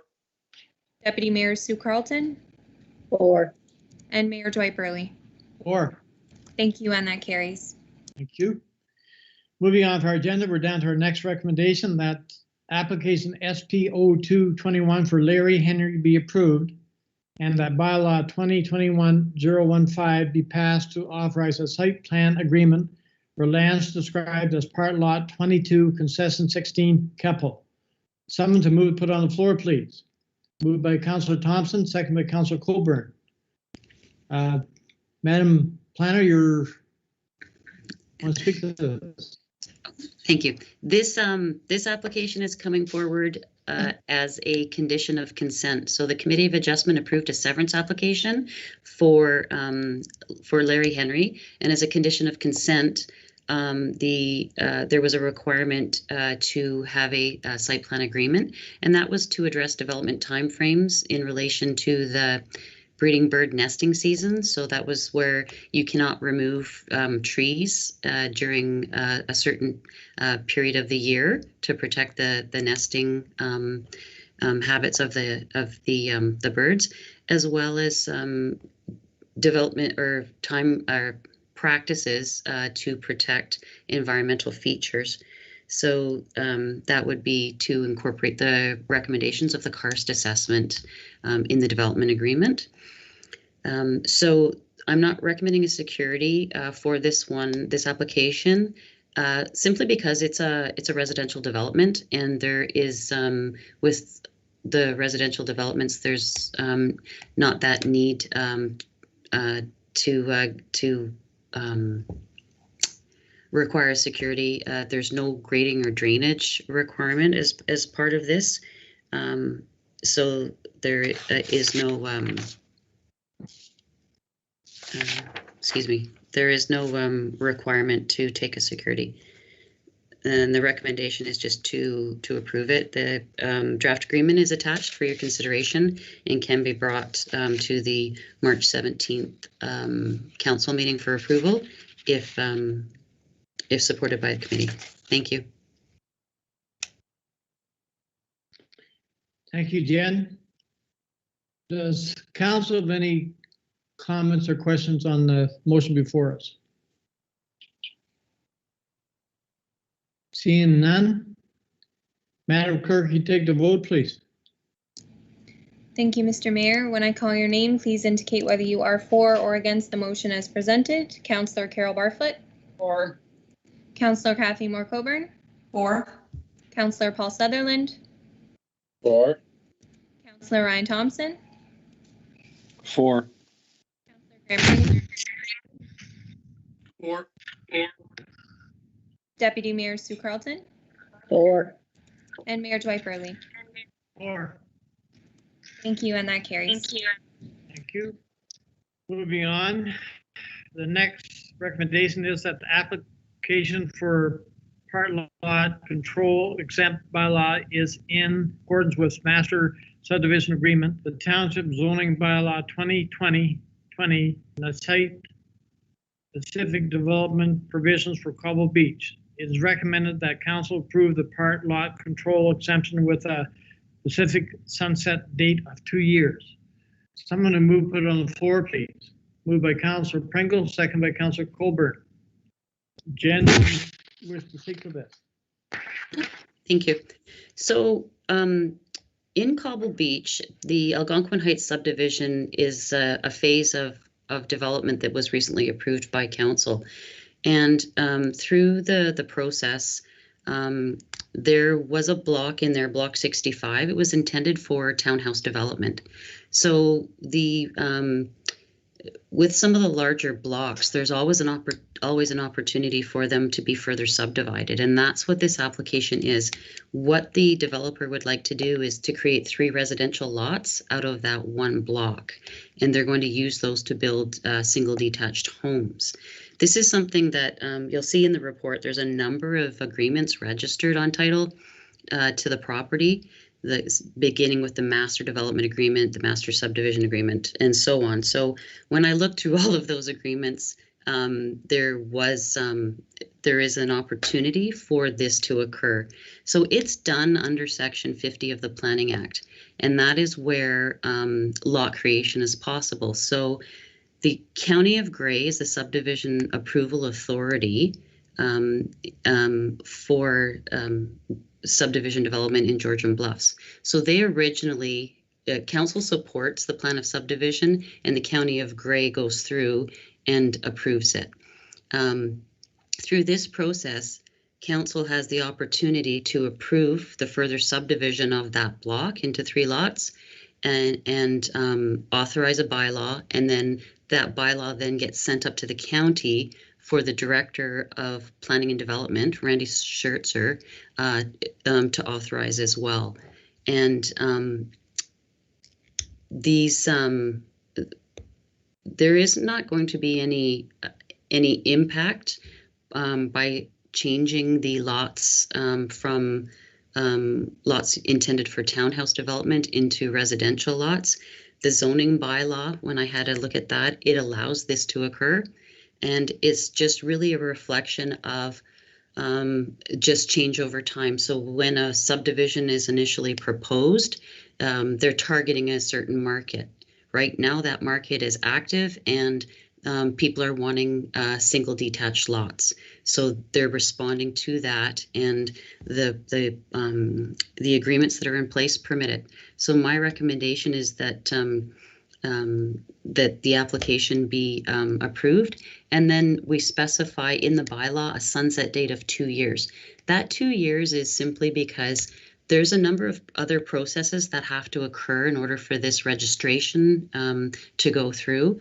So 2 years gives the developer enough time to have his legal team go through and make any appropriate amendments to any of the plans or legal documents that are in place. So 2 years would be a sufficient amount of time. Thank you, Jen. Does council have any comments or questions on the motion? Deputy Mayor Carlton. Thank you, Mr. Mayor, and through you to our planner. I guess my question is on the subdivision. I note in other ones that come through at the county level where they ask that there be a certain density of housing per acreage. So does that not apply here? I can understand why 3 single dwellings would be probably more saleable in that area than row houses, but does that density criteria not apply here? It does.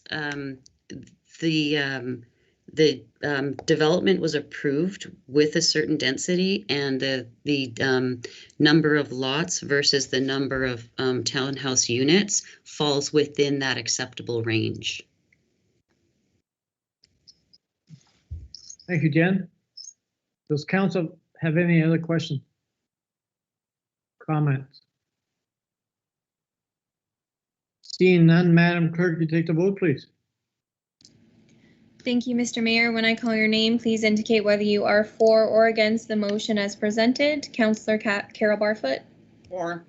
Councillor Kathy Moore-Coburn. For. Councillor Paul Sutherland. For. Councillor Ryan Thompson. For. Councillor Graham Pringle.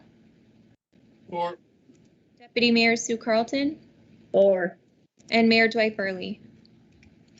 4. Thank you, and that carries. Thank you. Moving on for our agenda, we're down to the clerk's department. I notice Madam Clerk, that it's getting dark in Collingwood. We're down to our next recommendation. That report LEG 2021-07 amendments to the Municipal Elections Act be approved, be received for information. Someone to move to put it on the floor, please. By Councillor Sullivan, second by Councillor Barfoot. Madam Clerk, you wish to speak to this? Thank you, Mr. Mayor. Just to provide a brief summary of the highlights of my report for committee's information. So we've spoken about Bill 218 in this setting before, prior to the said bill receiving royal assent. So as you'll recall, in November of 2020, Council passed a motion in opposition to Bill 218 and the changes that it proposed to the Municipal Act. However, it did receive royal assent late last year. So in considering the 2022 election, some of the procedures will be amended to accommodate the changes affected by Bill 218. So specifically, the changes are as follows. Ranked ballot voting is no longer permitted. You'll recall that 2018 was the first election that ranked ballot elections were permitted. That is no longer the case. It is the justification of the province that this was to uniform election practices throughout all of the 3 stages of government, being municipal, provincial, and federal. Second, it amended nomination day from the 4th Friday in July to the 3rd Friday in August, therefore providing nominees more time to submit their paperwork. Just as an asterisk here for council or committee, apologies, you are still required to have 25 signatures to support your nomination upon submitting your paperwork. Alternative voting methods, they have amended slightly in regards to Bill 218. Prior to Bill 218 being passed, bylaws authorizing alternative voting methods had to have been passed on or before May 1st in the year before a regular election. Now it is May 1st in the year of the election, so a slight delay there. And finally, the creation of procedures and forms for alternative voting methods has been delayed. So prior to Bill 218, those had to be established by December 31st in the year before the election, and following Bill 218 for the 2022 election, we must have them in place prior to June 1st of next year. So that's kind of a high-level overview of the impacts Bill 218 will have on election procedures. I'm here to answer any questions if anyone has any. Thank you, Madam Clerk. Does council have any questions on the motion before us?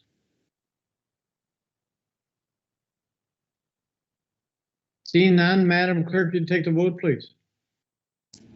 Okay, when I call your name, please indicate whether you are for or against the motion as presented. Councillor Carol Barfoot.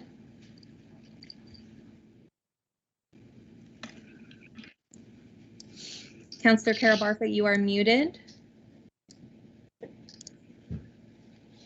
4. Thank you. Councillor Kathy Moore-Coburn. 4. Councillor Paul Sutherland. 4. Councillor Ryan Thompson. 4. Councillor Grant Pringle.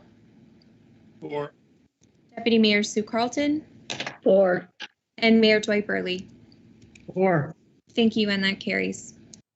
Thank you. Down to our next item.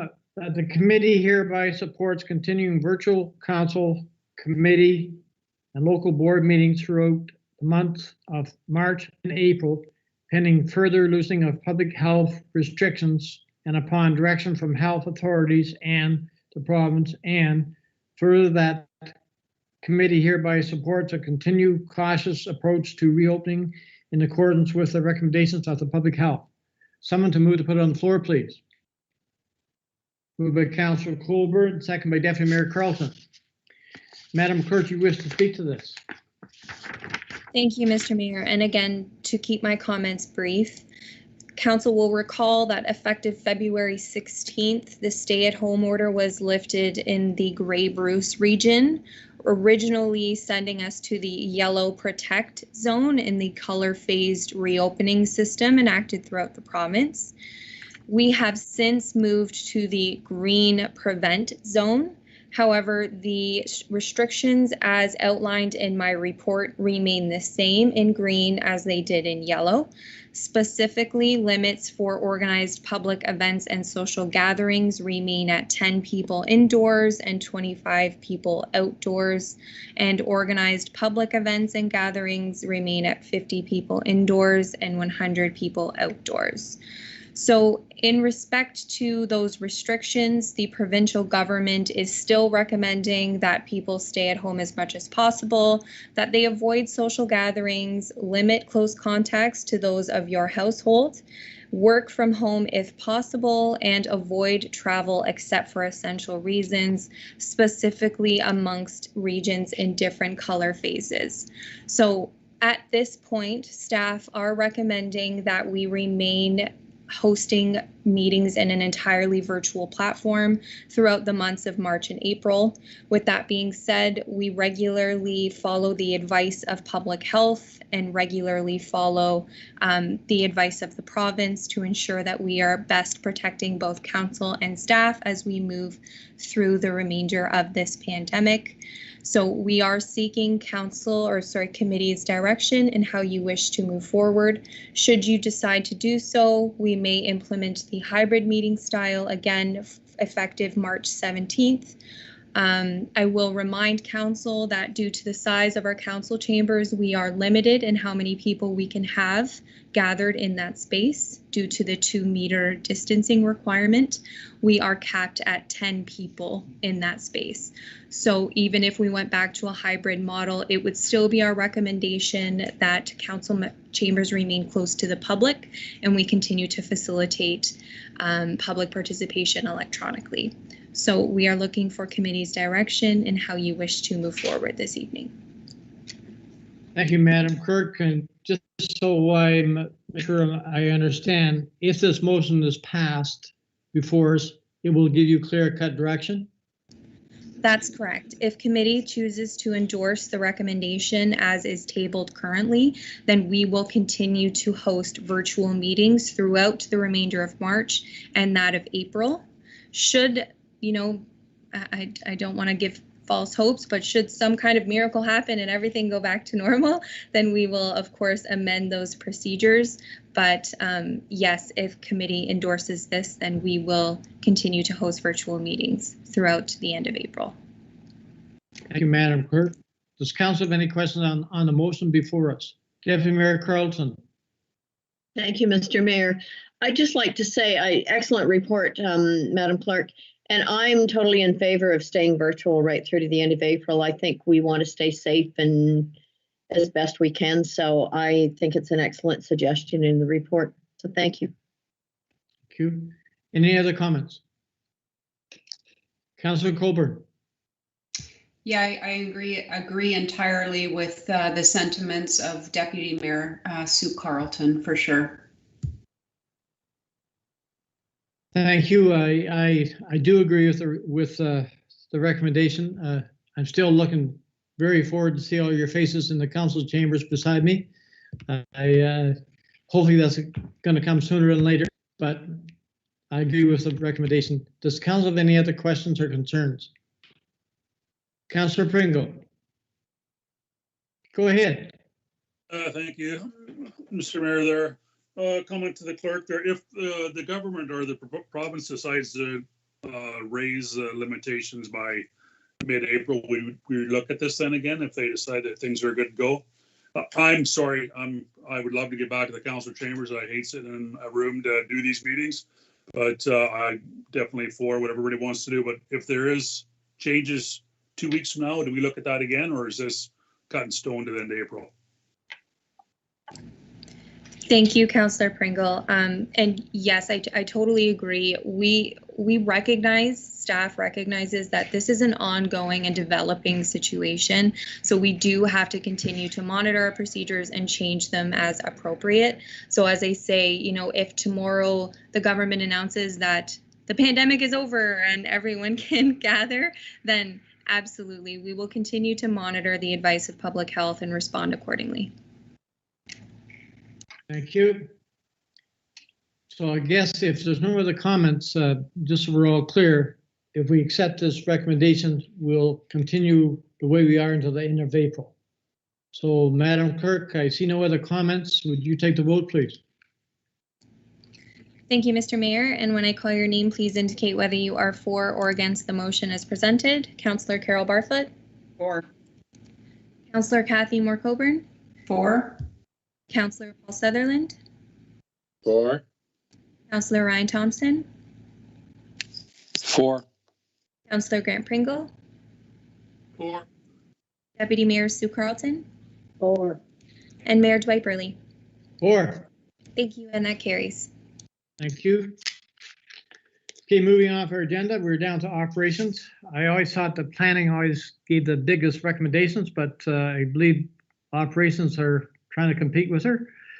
The recommendation, excuse me, is that staff are hereby directed to survey the applicants and additional abutting property owners who would benefit should sections of Finden Street Road allowance become open in the future, and further that property owners consult with the Grey Sauble Conservation Authority to determine the feasibility of developing the lots impacted by the regulated area prior to commencement of any brook area stormwater management study updates, and further that these residents be made aware that, like any development, there are study costs associated with investigating this possibility, and that said costs would be divided among all property. And further, should the township receive a response in support of greater than 60%, staff are to proceed with RFQ to determine the costs associated with updating to the 2011 Stormwater Management Plan. Someone to move, put it on the floor, please. Moved by Councilor Colburn, second by Councilor Barfoot. Mr. Dolmar, our Director of Operations, do you wish to speak to this? Yeah, thank you, Mr. Mayor. Through you, Mr. Mayor, I'm going to try to make this as short as I can because I know you guys got a long agenda still. Basically, the highlights of this report is we've had 9 residents come to us. We're looking to open up the unopened right-of-ways along Finden Street there.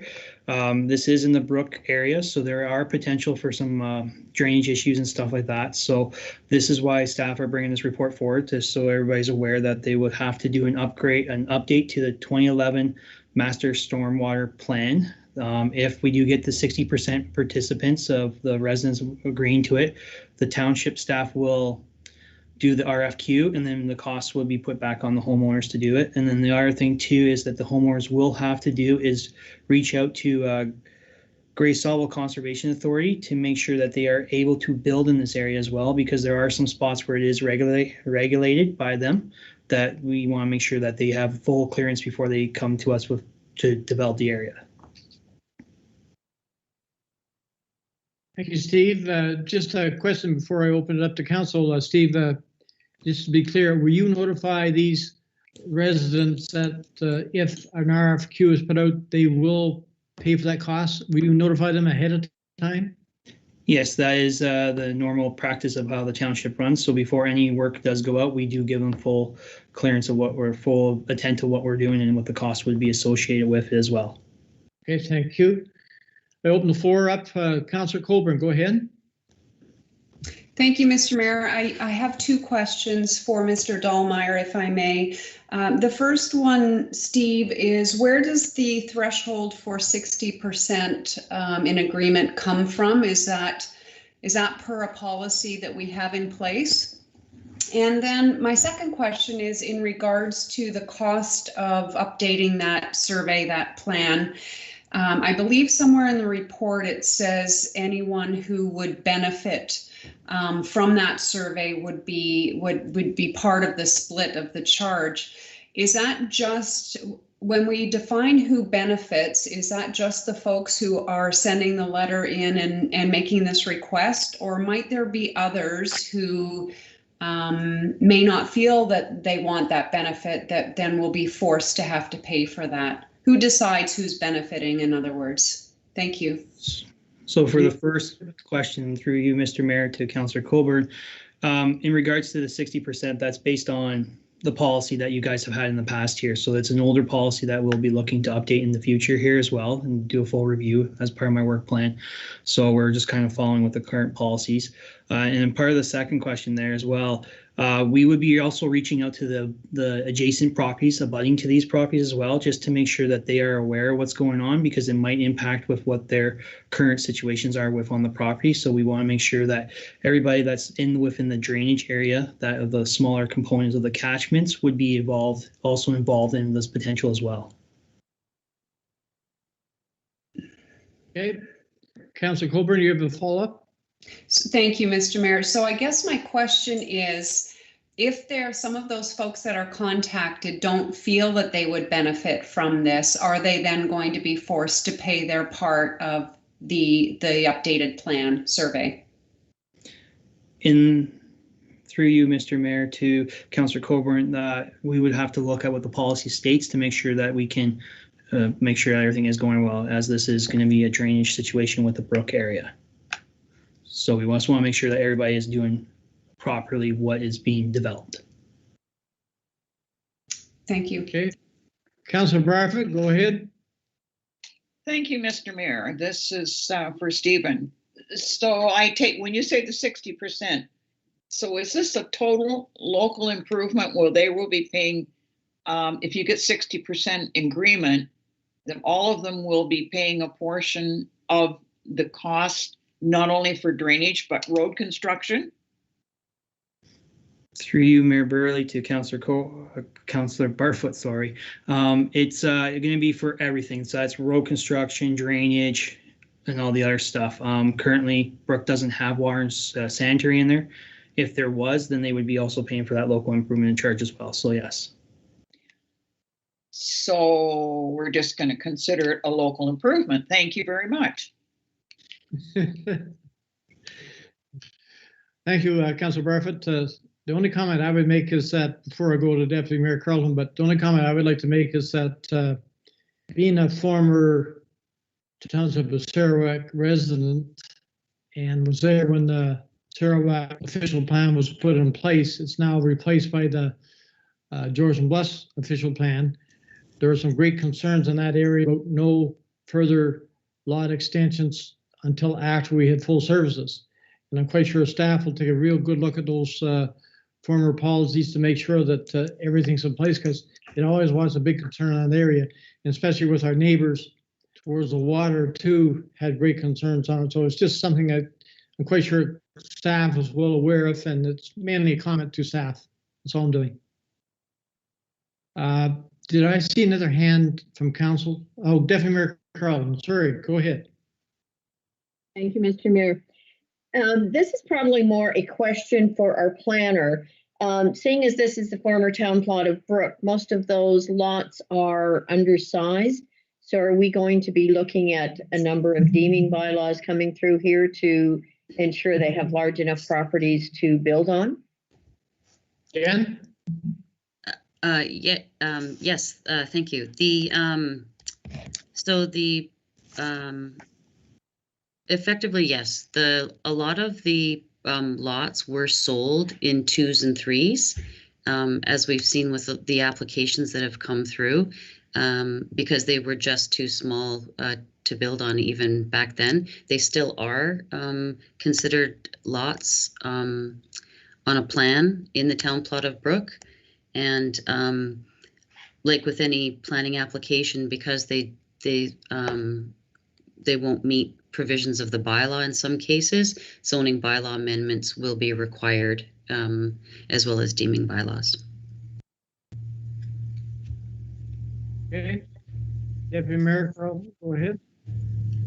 So then we will ensure that all of these property owners are aware of that, so that they know they maybe have some added expenses on that side, as well as the road and the drainage plan? Yes. Okay. Do I see any other questions from council? Seeing none, Madam Clerk, you take the vote, please. Thank you, Mr. Mayor. When I call your name, please indicate whether you are for or against the motion as presented. Councillor Carol Barfoot. For. Councillor Kathy Moore Coburn. For. Councillor Paul Sutherland. For. Councillor Ryan Thompson. For. Councillor Grant Pringle. For. Deputy Mayor Sue Carlton. Or. And Mayor Dwight Burley. For. Thank you, and that carries. Thank you.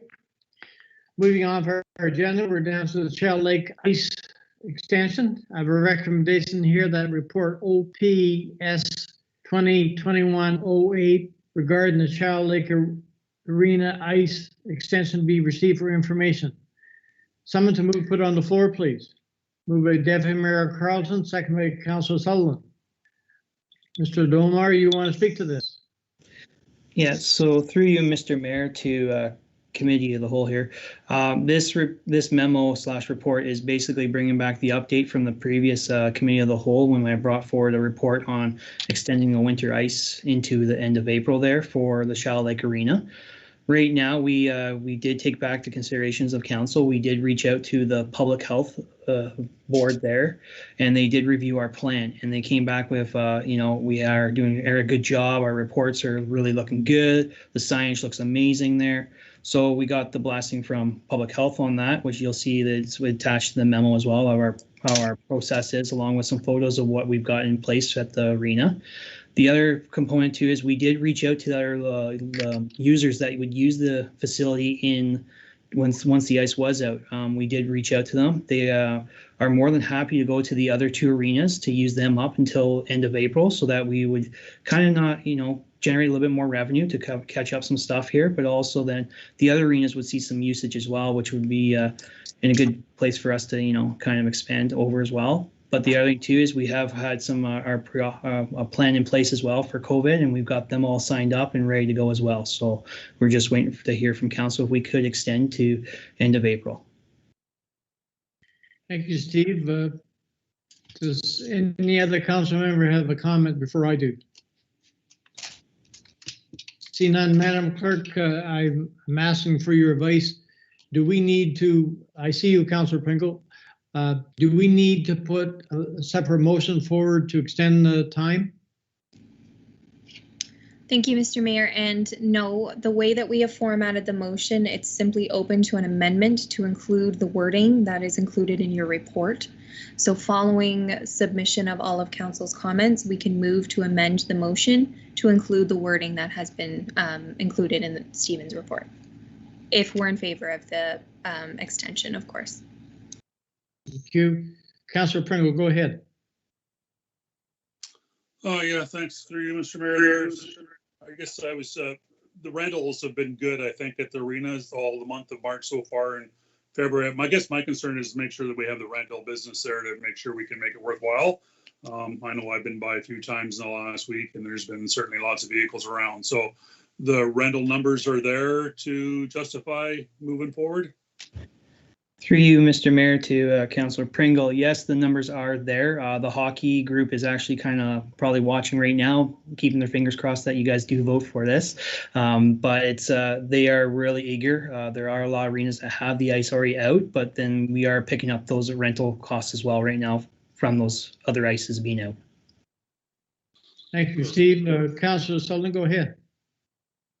Thank you, Mr. Mayor. Through you, I think there's a lot of parents out there that have paid a lot of money for their children to play sports this year, so they want to get their money's worth. So I think it's a great idea. I'm a little concerned about using the other facilities, just that we might see a little bit more staff time there. So I don't want to see those guys get burnt out because they might have to do a little bit more cleaning in between users and stuff like that. So, but hopefully, I'm sure that group will get things organized and move forward one way or the other. So I look forward to it. Thank you, Councillor Sullivan. Am I hearing that you want to amend the motion.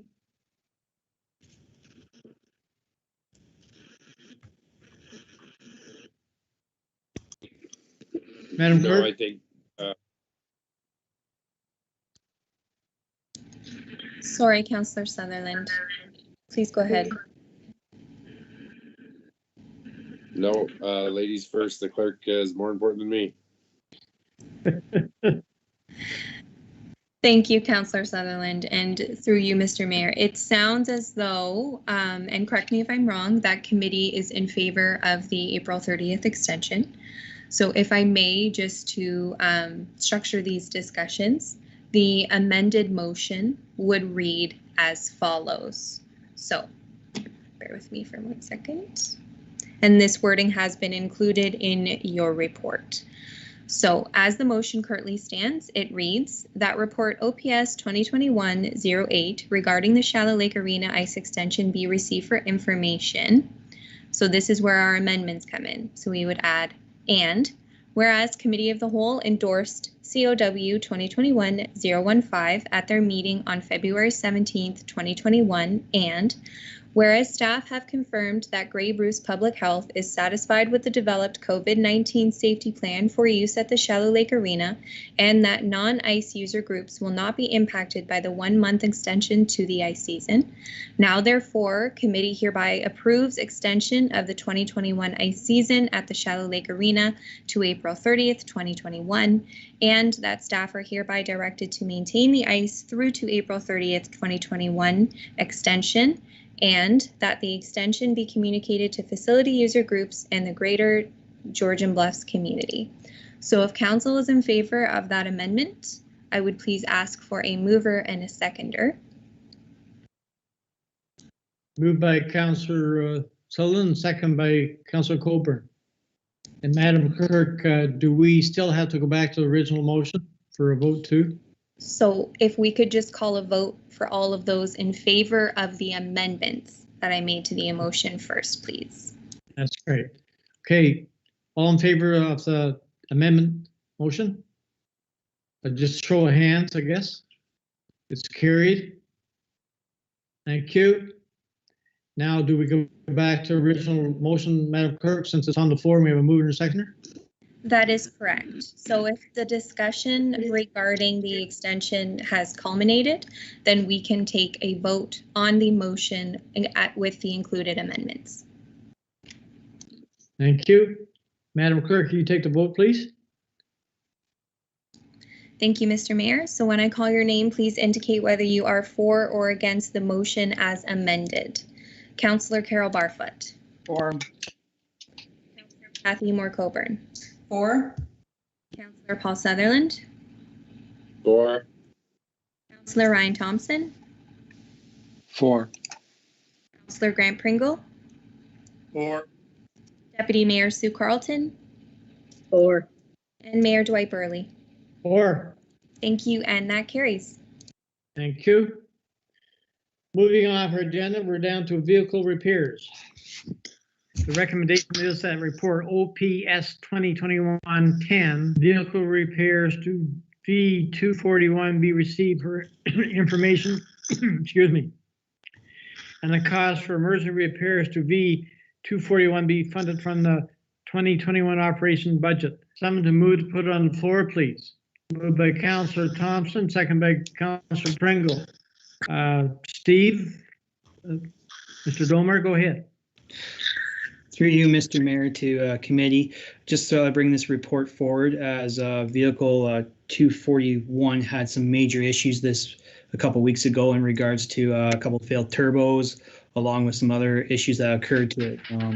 This truck is currently, it's in the middle of its life cycle with the townships. So because the budget hasn't been passed yet or been approved by council yet, we have to kind of bring this purchase ahead of schedule to you, just so you guys are aware of what repair cost is going to be, because it is over the threshold of what need to be done. So I just wanted to bring it to your guys' attention that there was an emergency situation that we had to enact here that allowed us to use the powers to get the the repair done on the truck as fast as we can so we can get back into service because it is a winter plow truck and it is used for our winter maintenance program. So we had to move quickly, but then also at the same time is bring a report forward to you guys to just to kind of give you an update of what's going on.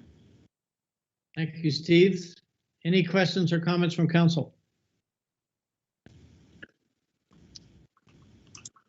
Seeing none, Madam Clerk, you take the vote, please.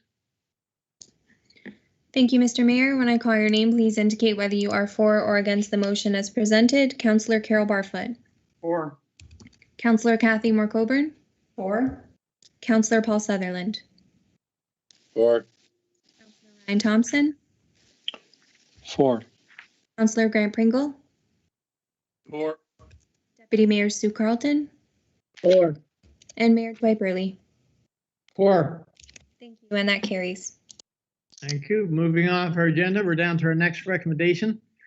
The staff report OPS 2021-11 standardization of fleet equipment be received and that the standardization of fleet equipment for Table 1 as included in this report be approved for a 4-year period ending on June 30th, 2025.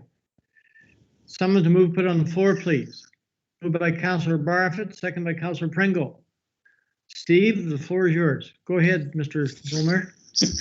Through you, Mr. Mayor, to committee, I just wanted to bring this report up to speed with everybody here at committee. The objective of the standardization for vehicles or equipment is to provide required operational features, improve maintenance practices, and reduce operating costs in the inventory, but also reduce the maintenance costs of having different parts as well or going to different facilities to get equipment or vehicles fixed.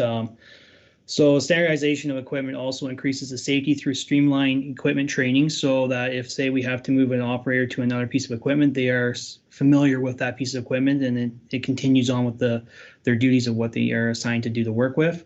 Operation and maintenance tasks are also condensed as the equipment becomes universal and familiar to all staff. So with this fleet standardization, it's going to help us out and try to streamline our processes a bit better as well.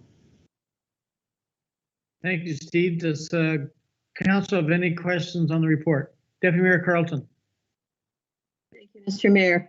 And thank you, Mr. Dolmeyer, for the report. It's an excellent report. Very easy to understand. My question, I guess, has to do with, as we standardize, does that mean when we go out to RFP for vehicles in the future, are we going to be looking at paying more because the suppliers know that we're going to stay away from certain brand names and stick with others? How do you think that will affect us moving forward? So through you, Mr. Mayor, to Deputy Mayor Carlton. So the fleet standardization will allow other groups to also bid on it as well from other areas within Ontario.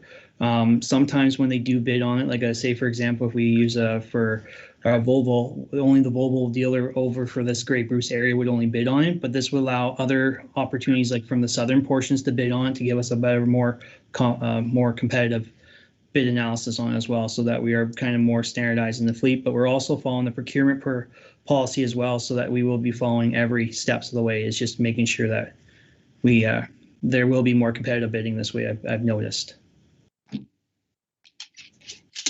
Thank you, Steve. Councillor Sutherland, go ahead. Thank you, through you, Mr. Mayor.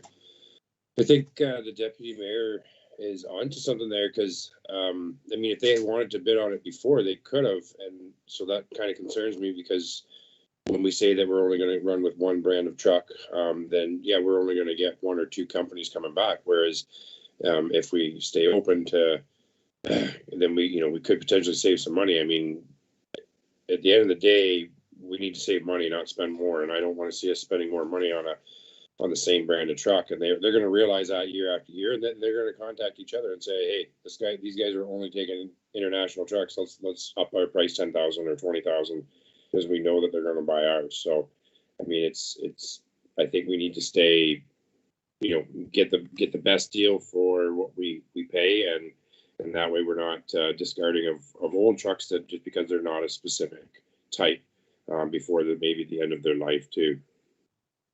Thank you. Steve, any comment? Through you, Mr. Mayor, to Councillor Sutherland. this process is going to follow through for it. So this won't be me just saying we're going to get rid of all the trucks. So over the next 4 years, we'll be adding 2 more new trucks to it, to the plow cycle. Right now, the guys that are only bidding are the ones that are currently on the standardization report. They are conforming to the environmental requirements, and then also how we're going to be doing with our engine parts, and then also especially with our repair times too. Like when we're taking it to the local shops here that do the repairs for us, it's easier for them to have the parts on the shelf to maintain the trucks, as we are finding that with other company vehicles that we have to, wait for longer time for downtime to get parts up here from other factories to get our truck service. Thank you, Steve. I agree. It's an excellent report. I understand what you're trying to do, and I do agree with it 100%. The comment I want to make is that it's still a competitive tender to go for new truck. It'll have to be approved by council to accept it. And council at that time, if we don't feel it's fair, can make a decision otherwise. And even at that time, if council wishes, we can change the policy to allow us to go for other dealers too. So it still all comes back to council for final approval. Do I see any other hands? Councilor, go ahead. Yeah, I see it. Go ahead. Yeah, no, thank you, Mr. Mayor there. So I'm kind of in favor of what the process they're talking about there. I look after a fleet of 20 trucks right now, and we have Freightliners, Internationals, we got Western Stars, we got a little bit of everything. And one thing that we've actually done too as a company now, and we are doing the same thing, we're streamlining our equipment, just for the fact that, and I'm going to use International as my example. We have international dealership in Owen Sound at Lewis's that we can use. And then we also have Bernard's as another company that we can use because they can fix anything. What we have found is when you kind of streamline your process to go down to equipment, you get better service. Okay, when your truck's broke down and you want to go to an outsider to get something fixed, you'll wait in line like everybody else. Whereas if you bought your equipment through them and you're dealing with them, and you have a good relationship with them, chances are they'll be roadside to help you out, or they'll get you in sooner. So I'm totally in favor of streamlining. I don't think International is going to, I'm just using them as an example, but I don't think International is going to say, hey, we've got these guys for the last 4 years, let's add another 20,000. It's a competitive market even in their business. So they're, even amongst themselves, if it's Owen Sound that's bidding, or it's Collingwood or Orangeville, they all want a piece of the pie. Orangeville won't have a problem coming up to fix your equipment if you're doing business with them. So I agree with the idea of streamlining, reduces in parts, driver efficiencies are better. They're getting out of one truck that they already know how to drive an International, and they're getting into another International. You're not throwing them into a Western Star or Kenworth. That is, could be different gear ratios, different transmissions. I'm 100% with you on this piece there, Steve. Thank you, Councilor Pringle. Is there any other comments from council? I do not see any more, Madam Clerk, so you take the vote, please. Thank you, Mr. Mayor. When I call your name, please indicate whether you are for or against the recommendation as presented. Councillor Carol Barfoot? For. Councillor Kathy Moore-Coburn? For. Councillor Paul Sutherland? Opposed. Councillor Ryan Thompson? For. Councillor Grant Pringle? For. Deputy Mayor Sue Carlton? For. Mayor Dwight Burley? For. That carries. Thank you. Thank you. Madam Clerk, were there any questions submitted by the public? There was not. Thank you. Council, we've been sitting for over 2 hours. Does council want to take a 5-minute break before we continue, or what's the choice of council? A show of hands. I believe I see enough hands. Madam Clerk, we'll take a 5-minute break. Are you buying lunch, Miss? So everybody, yeah, it's out on my deck. Please, everybody, put your cameras off and your mics off, and we'll take a 5-minute break.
Okay, Mr. Mayor, please go ahead. Thank you. We have a quorum of council, so I'll proceed. We're down to unfinished business. I'll read the recommendation. Whereas Committee of the Whole approved recommendation number COW 2021-09 at their meeting on February 17th, 2021, and whereas council deferred ratification of COW 2021-09 at their meeting on November 24th, 2021. Now therefore, Committee of the Whole confirms approval of COW 2021-09 regarding closure of the Campbell Mountain Trail to use of off-road vehicles and recommends the Council of Towns of Georgian Bus ratify recommendation COW 2021-09 at their meeting on March 17th, 2021. Someone to move to put on the floor, please. Moved by Councillor Colburn, second by Deputy Mayor Carlson. Now, I guess, Mr. CEO, you want to speak to this motion before us?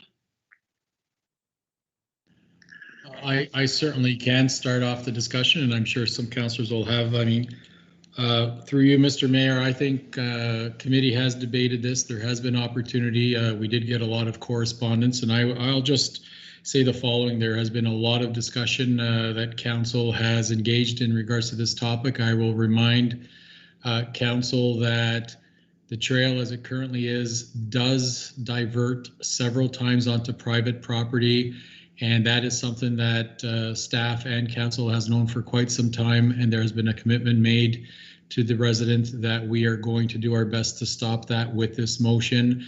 We also know that the trail goes through sensitive lands through the NEC, and so I would encourage council, in fact, I would implore you to approve the recommendation as it has in front of you. That was done previously as committee had debated it previously.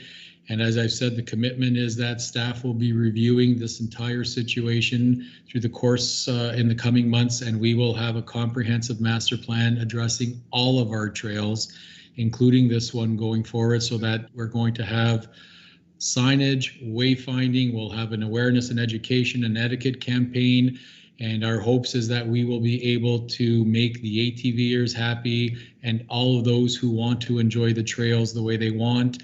We're just going to do our best to ensure that it's done in a respectful and lawful manner, and I think that's the key, is the lawful manner, and we will be doing our best to educate everyone on what that means. So I would encourage everyone to please support the motion as it is in front of you, knowing that we are going to be doing an active transportation plan later on this year that will attempt to make a win-win situation for everyone. So that is what I would have to say, and looking forward to comments. Thank you, Al. I see Councilor Colburn, you're first. Go ahead. Thank you, Mr. Mayor, and thank you to you as well, Mr. Meneses. I just wanted to echo some of those comments. I'm fully in support of this motion as it stands this evening. We have had a lot of debate. There has been opportunity, as you say, for folks to come forward, and they have done so. I've received several telephone calls, some number of emails, and we've heard from delegations, and everyone has had the opportunity to do that to date. And I think most importantly, I'd like to say that I am hopeful and optimistic that moving forward, we will find a suitable recreation plan for all of our recreational interests within our community, be that ATVs and off-road vehicles, but also the active transportation such as hiking and cross-country skiing. So yeah, that's just my 2 cents. Thank you. Thank you, Councilor Colburn. I believe Councilor Sutherland, you're next. Yes, thank you, Mr. Mayor. Through you. So I'll try to keep this short. Since I've been on council for, this is the second term, 6 years so far, we've closed hills, we've closed roads, so Suicide Hill, W Hill, There's been 2 bridges that I know of that we've closed. One is temporarily. We still haven't got that resolved. Love to see when we get that resolved, or maybe we'll just close it permanently too. A boat launch that we closed, but we're not sure yet. And then we've also closed another ATV trail. So I would like to see that one of these days we're going to have to stop closing things, or we won't have anything left. I mean, are we going to go to the arenas next? Are we going to go to other facilities? We have assets. We need to keep them. We're going to lose out on, eventually the ATV club is going to back out, and they're just going to say, we don't want to have any trails here because we're not having any success with you guys. You're going to get the snowmobile clubs will end up following suit. We have to stop and fix somewhere and come up with a solution. Maybe we can do some work on the Cole Side Road Trail to make it so that it does stay on the road allowance that the township owns. Maybe we can try to, or maybe there would be interest in purchasing a chunk of land where it does go onto someone's property so we can continue on the trail. Or maybe we deviated a different direction and go on if someone else gives us permission. There is lots of ways around it. I just think closing it is probably one of the worst ones.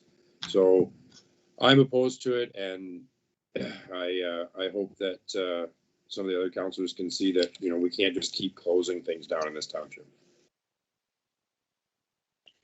Thank you, Councillor Sutherland. I believe Councillor Pringle, you're next. Yeah, thank you. Through you, Mr. Mayor there. Yeah, it was one of those topics that when we first got started on this Cole Side Road there, we got talking about the damage done to the private property and the damage that was done. And it was there. We're trespassing. The whole thing was going on there. That was my only reason for basing on closing it to the ATVs was the fact that we're trespassing and they were, obviously making a mess of that trail. I know we've had conversations many times over this road already. We have asked council staff to go back and make a couple recommendations. They have recommended it to us to come back and close it. I want to believe that we've made the bed on that particular piece of property, that we should stand by our staff, that we asked to do this, to close this piece of property.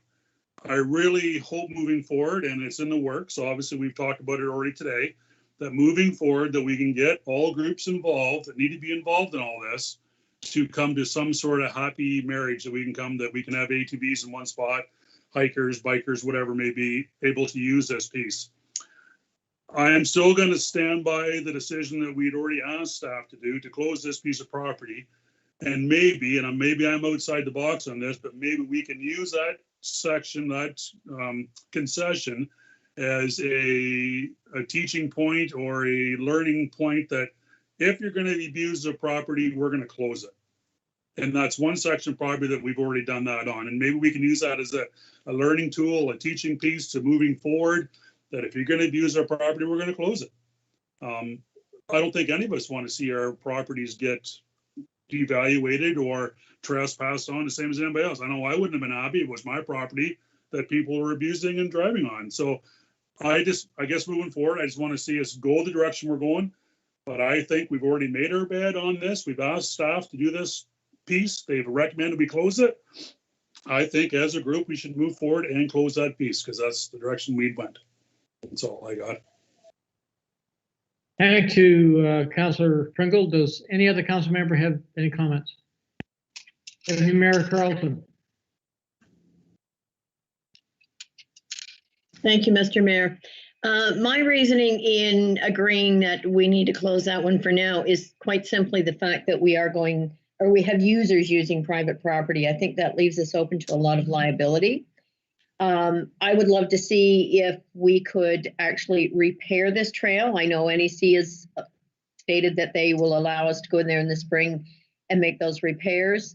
Is it possible to open it back up to ATVs, find a way to keep maybe the big mutters out that seem to do a little more damage?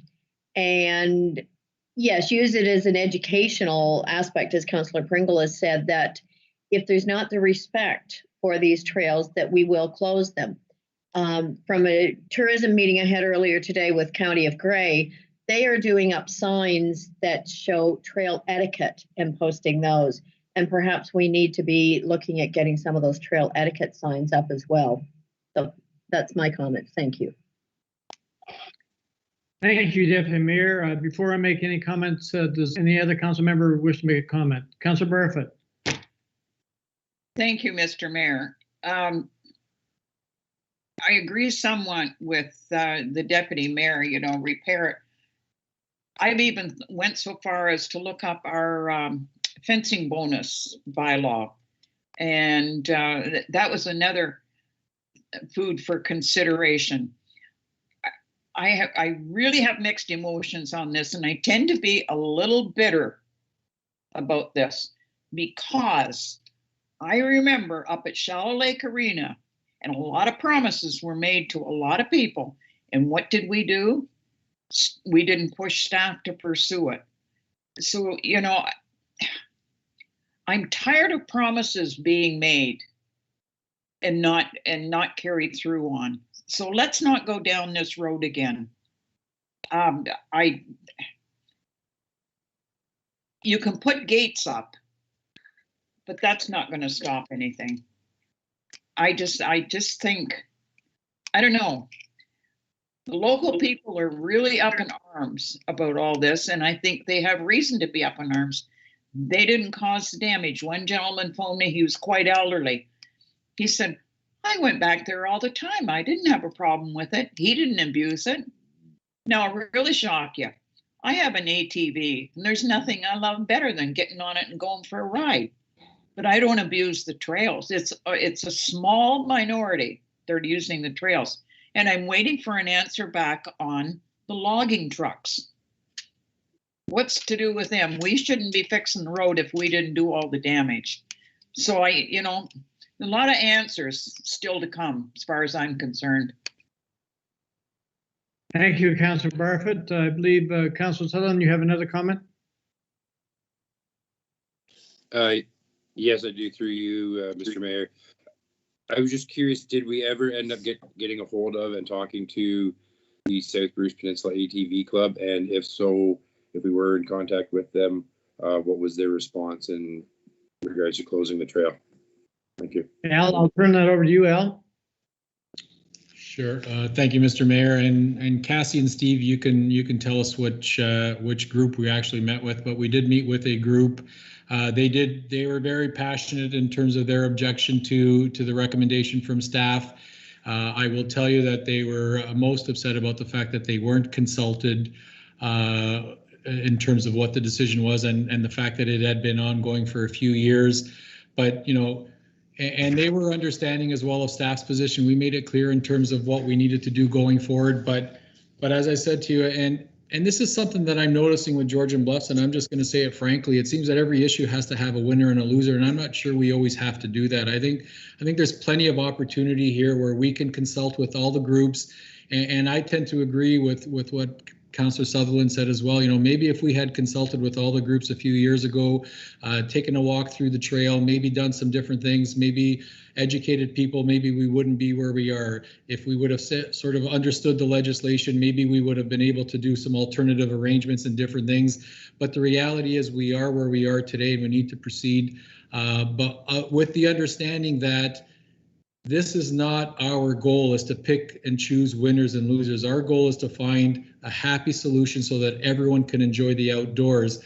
But we're at a point now where this is too late for this specific trail at this point in time. We need to make a decision tonight, but understanding and committing to, and I know some of you will shake your heads and say, we've heard this before, but we have to make a commitment, and there has to be some trust here that staff are going to do what they're saying, and we are going to make it a priority in 2021 to look at that active transportation plan and consult with all of our residents, all of our users, those who are stakeholders in using the outdoors and our trails, and we will try to come up with a plan that will at least give people the opportunity to use the trails in the way that they want to, as long as it's respectful and as long as it's lawful. And that's what we're going to engage, and that's what we're committing to council to do tonight.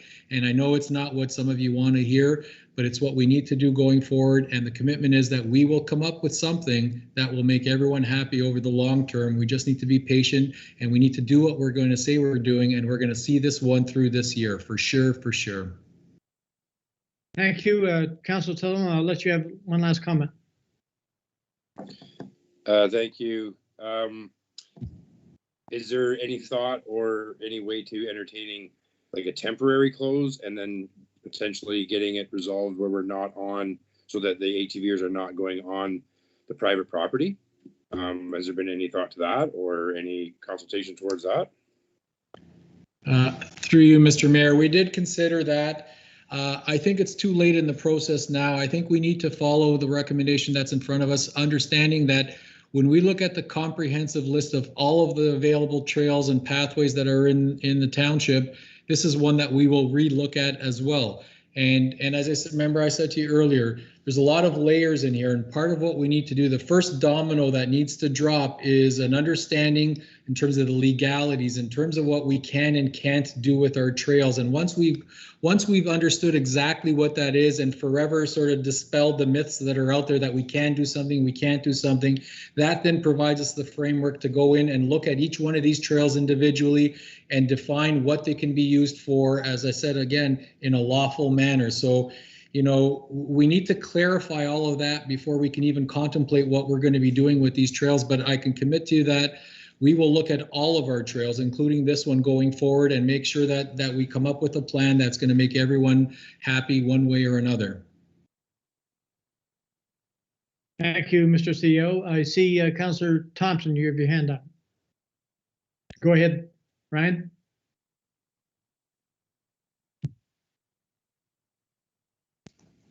Councillor Thompson, you are muted. I was just practicing in my head the first time. So this is a really divisive issue, and I understand that we want to make the right decision. And I don't know that I even understand all of the pieces. So I think we're rushing, not rushing, I actually can't call it rushing because it's been a long time, but the urgency to make a decision is that people are going unlawfully into private areas and creating damage. So I guess my question, how is this different than a snowmobile trail that would be, if I'm a landowner and I don't want my people there, I just take away that right and then they can't go there anymore. So I guess what I'm wondering is, I don't think we are particularly opposed, I think, to people using the trail on some of our property. We are definitely opposed to them going into areas where it's private property and doing damage. There is no way for us to do both things right now. Like I hear some of my colleagues saying, I think we need more information. And I guess so we're saying, well, let's hurry and make this decision and then we'll come back to it. So what's the urgency to make this decision right now? It's to protect the private property, right? Through you, Mr. Mayor, I would suggest it's more than just that. I think it's understanding the legislation that's out there, and that's part of the reason why we're getting some opinions. I think that the fact that it's sensitive lands, we need to have crystal clear clarification on what we can and can't do. So I think the private property issue is certainly paramount, but there's more than just that one issue that's driving this recommendation from staff. Sorry, I misstated. I mean private property and environmentally sensitive land. Correct, and the legislation in and around that as well, and which allows the use or doesn't allow that use. Thanks, Hal. Councillor Colburn, you had your hand up first. Thank you, Mr. Mayor. Yeah, so just a response, if I may, regarding the urgency issue. There is the issue of trespass for sure, but the urgency is that this issue has been going on with council's knowledge for about 6 years. So when we say we're rushing, I find that to be I guess I don't find that that's accurate. And the urgency is about the environment. We know that this is within the highest level of protection of the Niagara Escarpment area. We know what the Niagara Escarpment Plan says about that area. We've had opinion from an officer of the Niagara Escarpment Commission. We have consulted with other folks as well. We have a bylaw that states that we will not be allowing motorized vehicles in those areas. We have an official plan that states we will not, we will defer to the Niagara Escarpment Plan in these situations. And further, we know that our official plan has to conform to the county official plan, which also says we defer to the Niagara Escarpment Plan restrictions in these most highly sensitive areas. So the homework's been done, staff's done their work and due diligence. We can keep putting this off like we have for 6 years now, but the urgency for me is we already have machines out running with this nice weather. And so I guess I'm going to speak up in defense of the environment here and doing what's right. It's not about people misusing a trail. It's about people using a trail that they oughtn't to be using. Thank you. Thank you. I believe Councillor Barfoot, do you go ahead? I just have a really quick question. I thought all of our roads and unopened road allowances were named under the native land claim issue.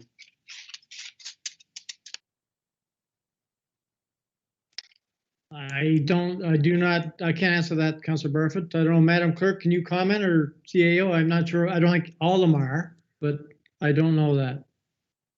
Through you, Mr. Mayor, I'll just say that is a sort of an additional layer that people have brought up, and that's the reason why we are seeking legal opinion in terms of what we can and can't do. So that's part of the reason why we are looking at a whole bunch of things. I will tell you that everyone that I speak to has a different opinion on what we can and can't do, whether it's grandfathering in because this trail's been used by ATVers for the last 30 years and we can't change that use. There's a whole bunch of things out there. And part of the first thing we need to do is to be on a common language and speak a common sort of understanding of exactly what we can't do. And then that will sort of allow us to do that. But your point is well taken, Councillor Barfoot. That's something that's been brought up as well in terms of what does that mean in terms of the use that actually has, and is there legalities in and around the fact that we're allowing ATV use on what might be sensitive land or lands that are involved in sort of other litigation and things, and what does that open us up to potentially other liabilities? So that's part of the things that we're looking at as well. Thanks, Hal. Go ahead, Carol. I have that concern. We're trying to work with our neighbors, the native population and other areas, and I would hate to be stepping on toes on this one. Another issue I have is, what is the township's role in protecting my private property? We're taking an issue here. I thought that was OPP's role. I don't know, maybe I'm wrong. Through you, Mr. Mayor, I believe you're right, and I believe that, as Councillor Coburn has said, this is an issue that's gone on for years and years and years, and there's been an attempt in terms of enforcement. And I think the township's involvement, typically you wouldn't get involved in sort of private property matters, but the fact that it's been sort of under our knowledge for the last 5 years, 4 years, whatever it is, we have to take action, and we need to we know that the behavior is happening. We can perhaps be held legally responsible in terms of that, and so we need to take action.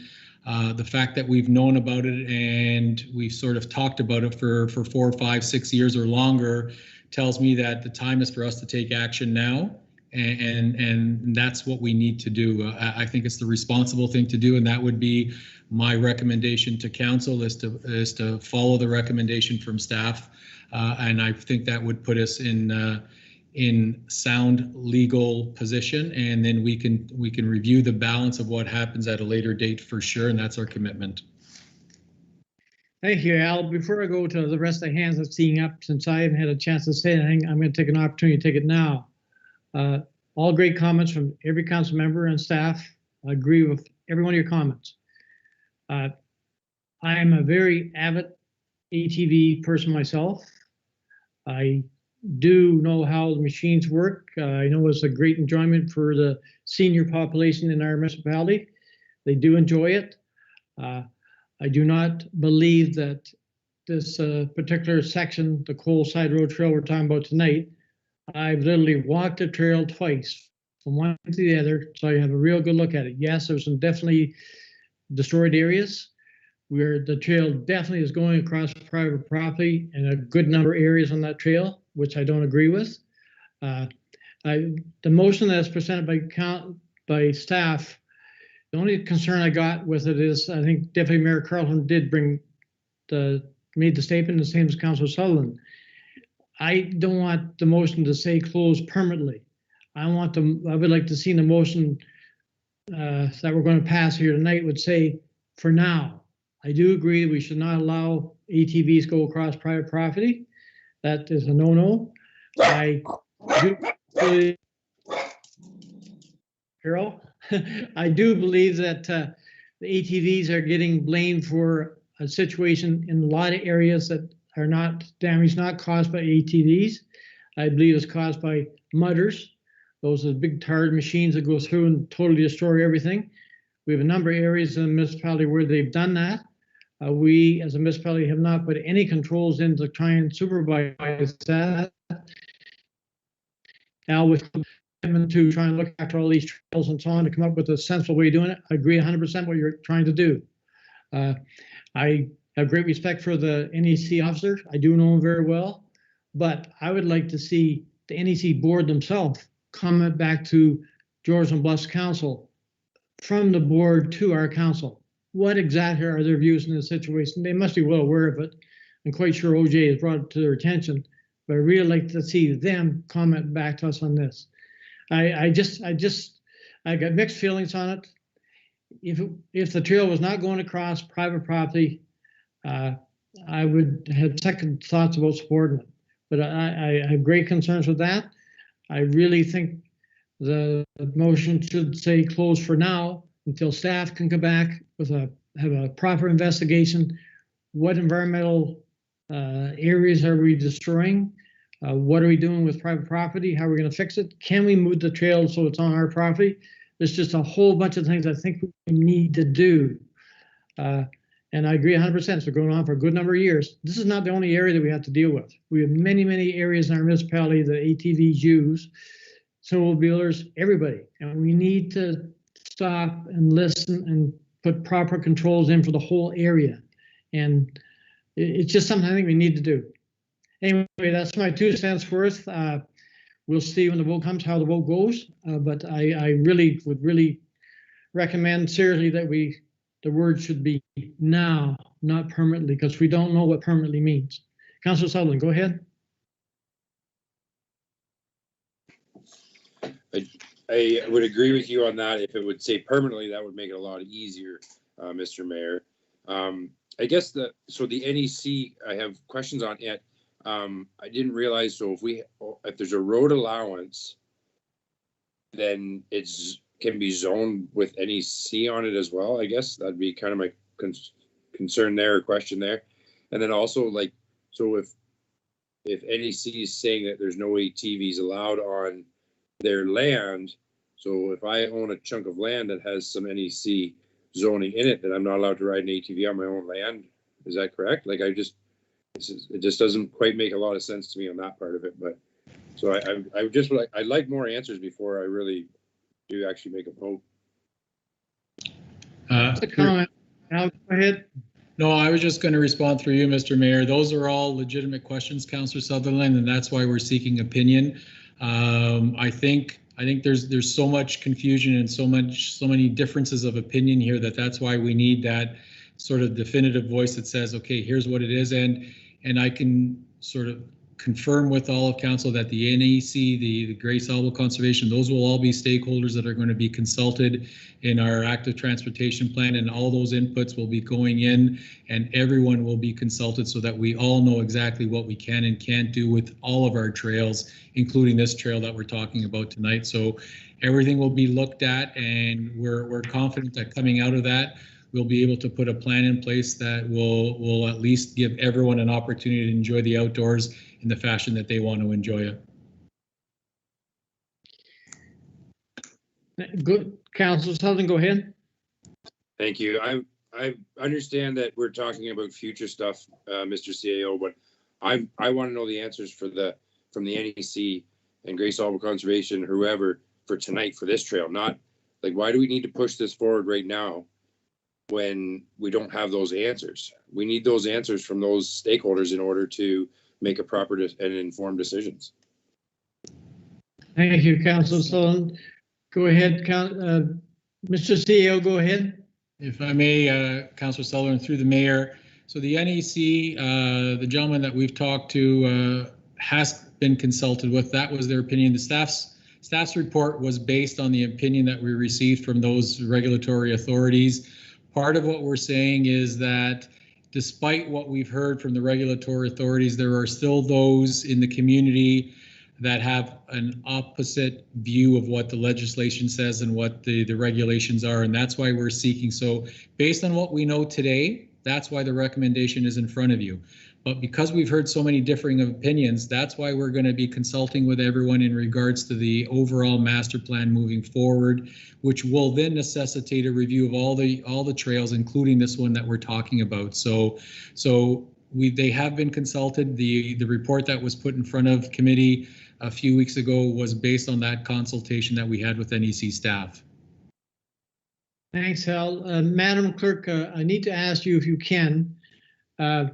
We keep referring to a COW 2021-09 recommendation at that committee of the whole meeting. Can you read that recommendation to us, please? So prior to my doing so, and thank you, Mr. Mayor, I just wanted to note procedurally, Committee of the Whole has already endorsed closure of this trail. You know, our CAO covered that at the beginning of his comments. So given that we are in a Committee of the Whole meeting, we are simply reconfirming the approval that committee has already established. Procedurally, committee decisions are not finalized until they receive ratification of council. Council deferred ratification of said motion, being COW 2021-009, at their last meeting on February 24th.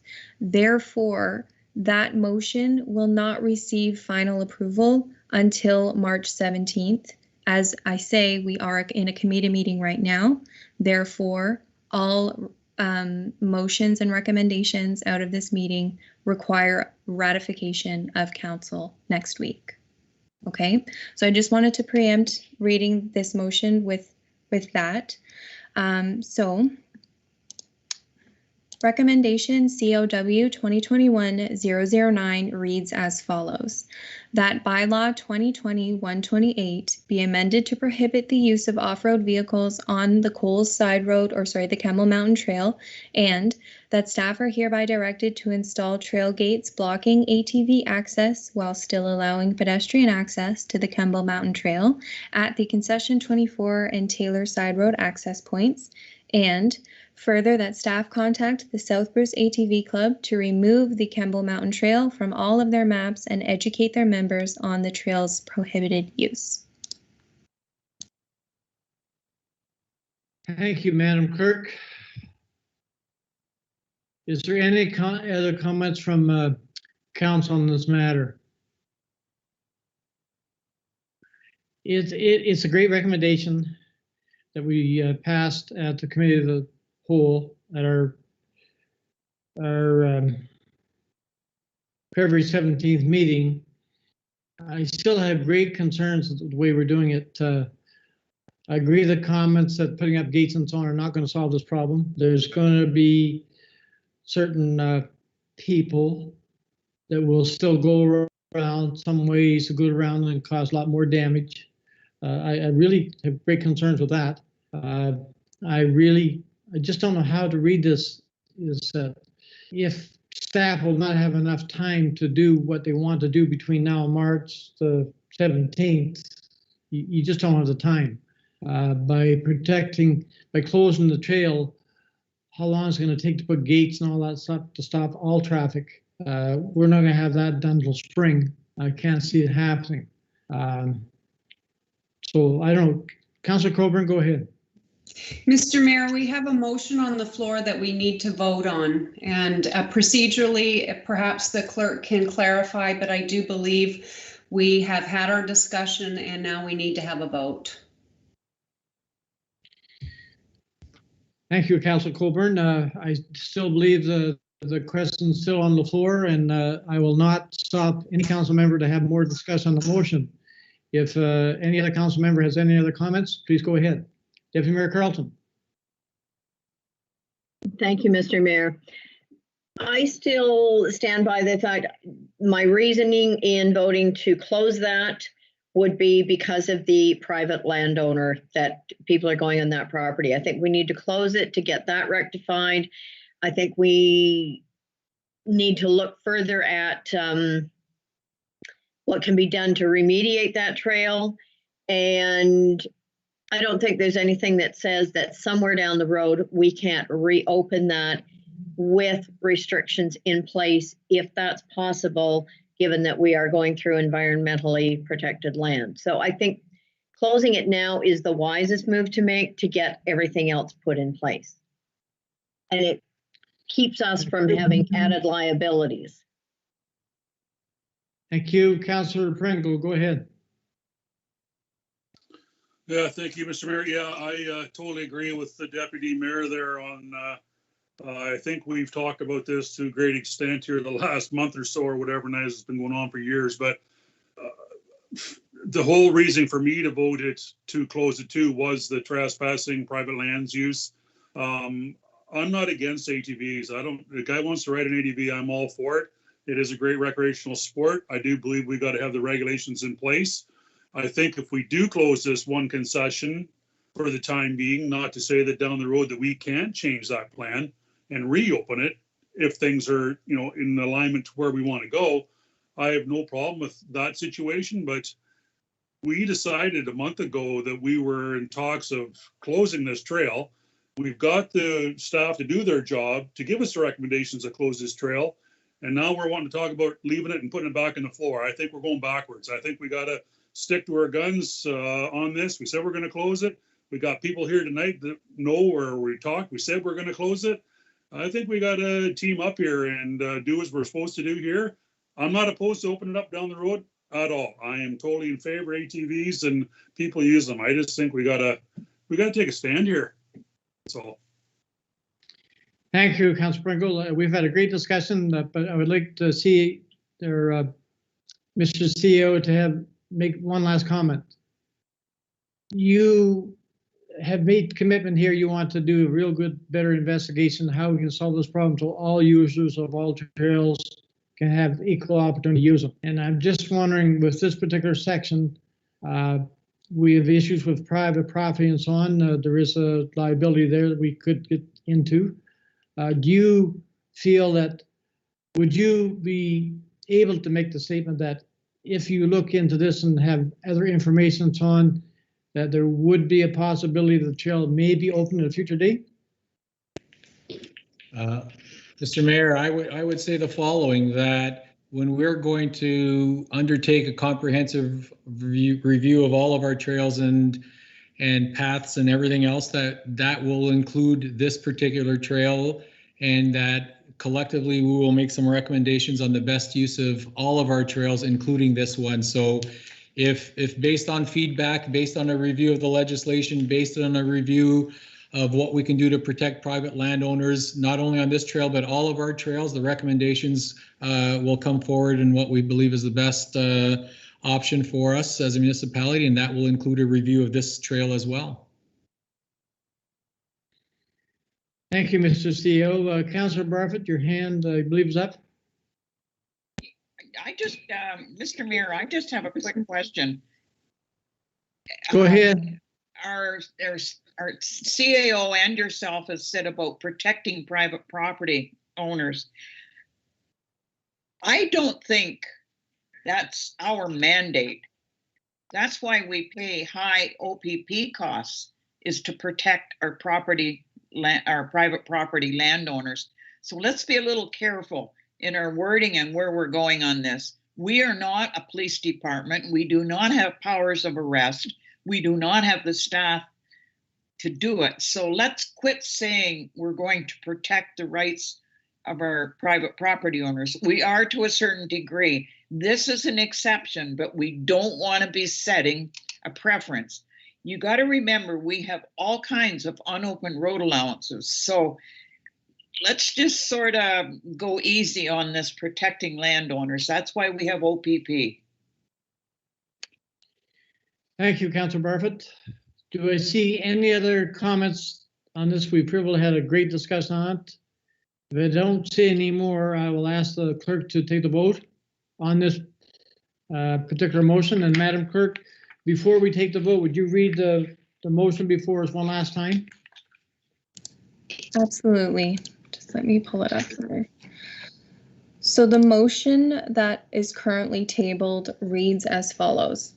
Whereas Committee of the Whole approved recommendation number COW 2021-009 at their meeting on February 17th, 2021, and whereas Council deferred ratification of COW 2021-009 at their meeting on February 24th, 2021, now therefore Committee of the Whole confirms approval of COW 2021-009 regarding closure of the Kemmel Mountain Trail to use of off-road vehicles, and recommends that Council of the Township of Georgian Bluffs ratify recommendation COW 2021-009 at their meeting on March 17th, 2021.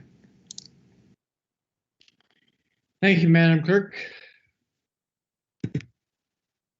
My screen went black. I believe you can still hear me and see me, Madam Clerk? That's correct. Okay, would you take the vote, please?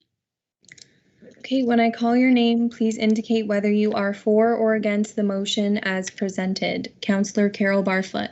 Opposed. Councillor Kathy Moore Coburn. For. Councillor Paul Sutherland. Opposed. Councillor Ryan Thompson.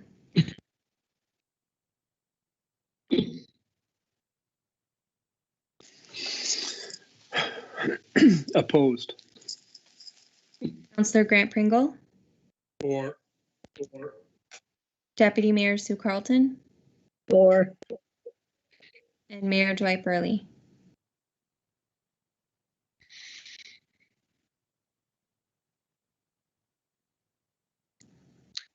I'm for the motion. That carries 4-3.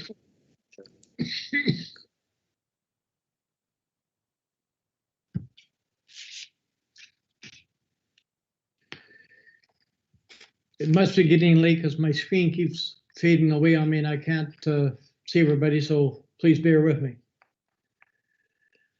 So I'll move on with our agenda. We're down to new business, and Madam Clerk, I believe you want to speak to a meeting on March the 24th. Thank you, Mr. Mayor. And yes, I will start the comments. I may turn to our chair of the Climate Action Committee, being Councillor Coburn, to assist in these discussions. At their last meeting, the Climate Action Committee received a report from our CAO regarding climate initiatives throughout the township, specifically those to take place throughout the course of 2021. At the recommendation of the Climate Action Committee, we are calling a special council meeting to facilitate climate action discussions prior to budget discussions, as climate action planning will have a budget line in the 2021 budget. So the Climate Action Committee would like to meet jointly with Council to answer any questions that Council may have regarding climate action planning in the township, the impacts of said planning on the budget, and how we can better engage Council and the public in creating a more environmentally friendly township. So we are recommending that staff call a council meeting on March 24th at 5 o'clock. That would have been a council-free night. We are suggesting that we take it back. But Councillor Coburn, do you have any comments you'd like to add? Not, thank you, through you, Mayor Burley. I don't think I have much to add other than some of the feedback from the presentation that was made to council earlier was that folks went away with a lot of questions and some needing some more information. And so this is just a follow-up recommendation to that, to be able to answer council's questions and provide some more information as we move into the budgeting process. Thank you. So Madam Clerk, you'll send that invitation out to council in the near future? That's correct. Following this meeting, I will put it in everyone's calendars. And Mayor Burley, I'm not sure if you can see Councillor Sutherland, but he does have his hand raised. Yeah, go ahead, Councillor Sutherland. Thank you. Sorry, what was the date of that, Brittany? I missed it. March 24th. That's Wednesday, March 24th at 5 o'clock. Okay. Well, thank you. I look forward to your invitation. I really have nothing to do on Wednesday night, so I really appreciate that. Okay, let's move on with our agenda. Our time's going. Notice of motion. Does any member have any notice of motions they want to bring forward? Seeing none, we're now going to go to a closed session. I have a recommendation here that the committee move into closed session at 8:06 with the CEO and clerk to discuss one, personal matters about identifiable individual. Someone to move, put it on the floor, please. Moved by Councillor Thompson, second by Deputy Mayor Carlton. Any discussion? All in favor? Show of hands, please. It is carried. So now we go to this meeting and into the next one? That's correct. Thank you.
Well, there I see.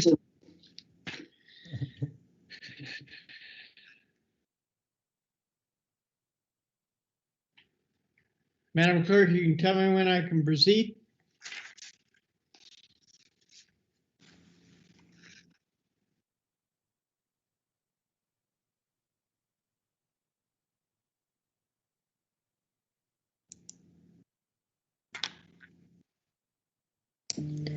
Okay, Abby, if you'd like to turn the live stream back on, please.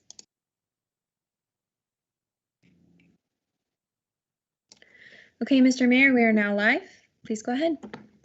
Thank you, Madam Clerk. I do not see Councillor Barfoot. Did she make it back, or she's here with us, or? Neither Councillor Barfoot nor Councillor Thompson have made it back. Okay, we do have a quorum of council, so we'll proceed. We went in camera to discuss only what we went in camera to discuss, nothing more. We are now in open session. Our next council meeting will be November 17th at 5 o'clock. Reminder to the council and the public that the council has tentatively scheduled a 2021 budget discussion for March 30th at 1 p.m. You may join virtually upon registering with the clerk. So if there's no other business here tonight, we could continue on till 10 or 11, but maybe we should end it tonight. Would I have a mover to adjournment? Moved by Councillor Pringle, second by Councillor Sullivan. Show of hands, all in favor of adjournment? I believe yes, it's carried. We're now adjourned. Thanks, everybody. Just a reminder, Mr. Mayor, County Council starts in 12 hours. Thank you. Have a Good night, everyone. Good night.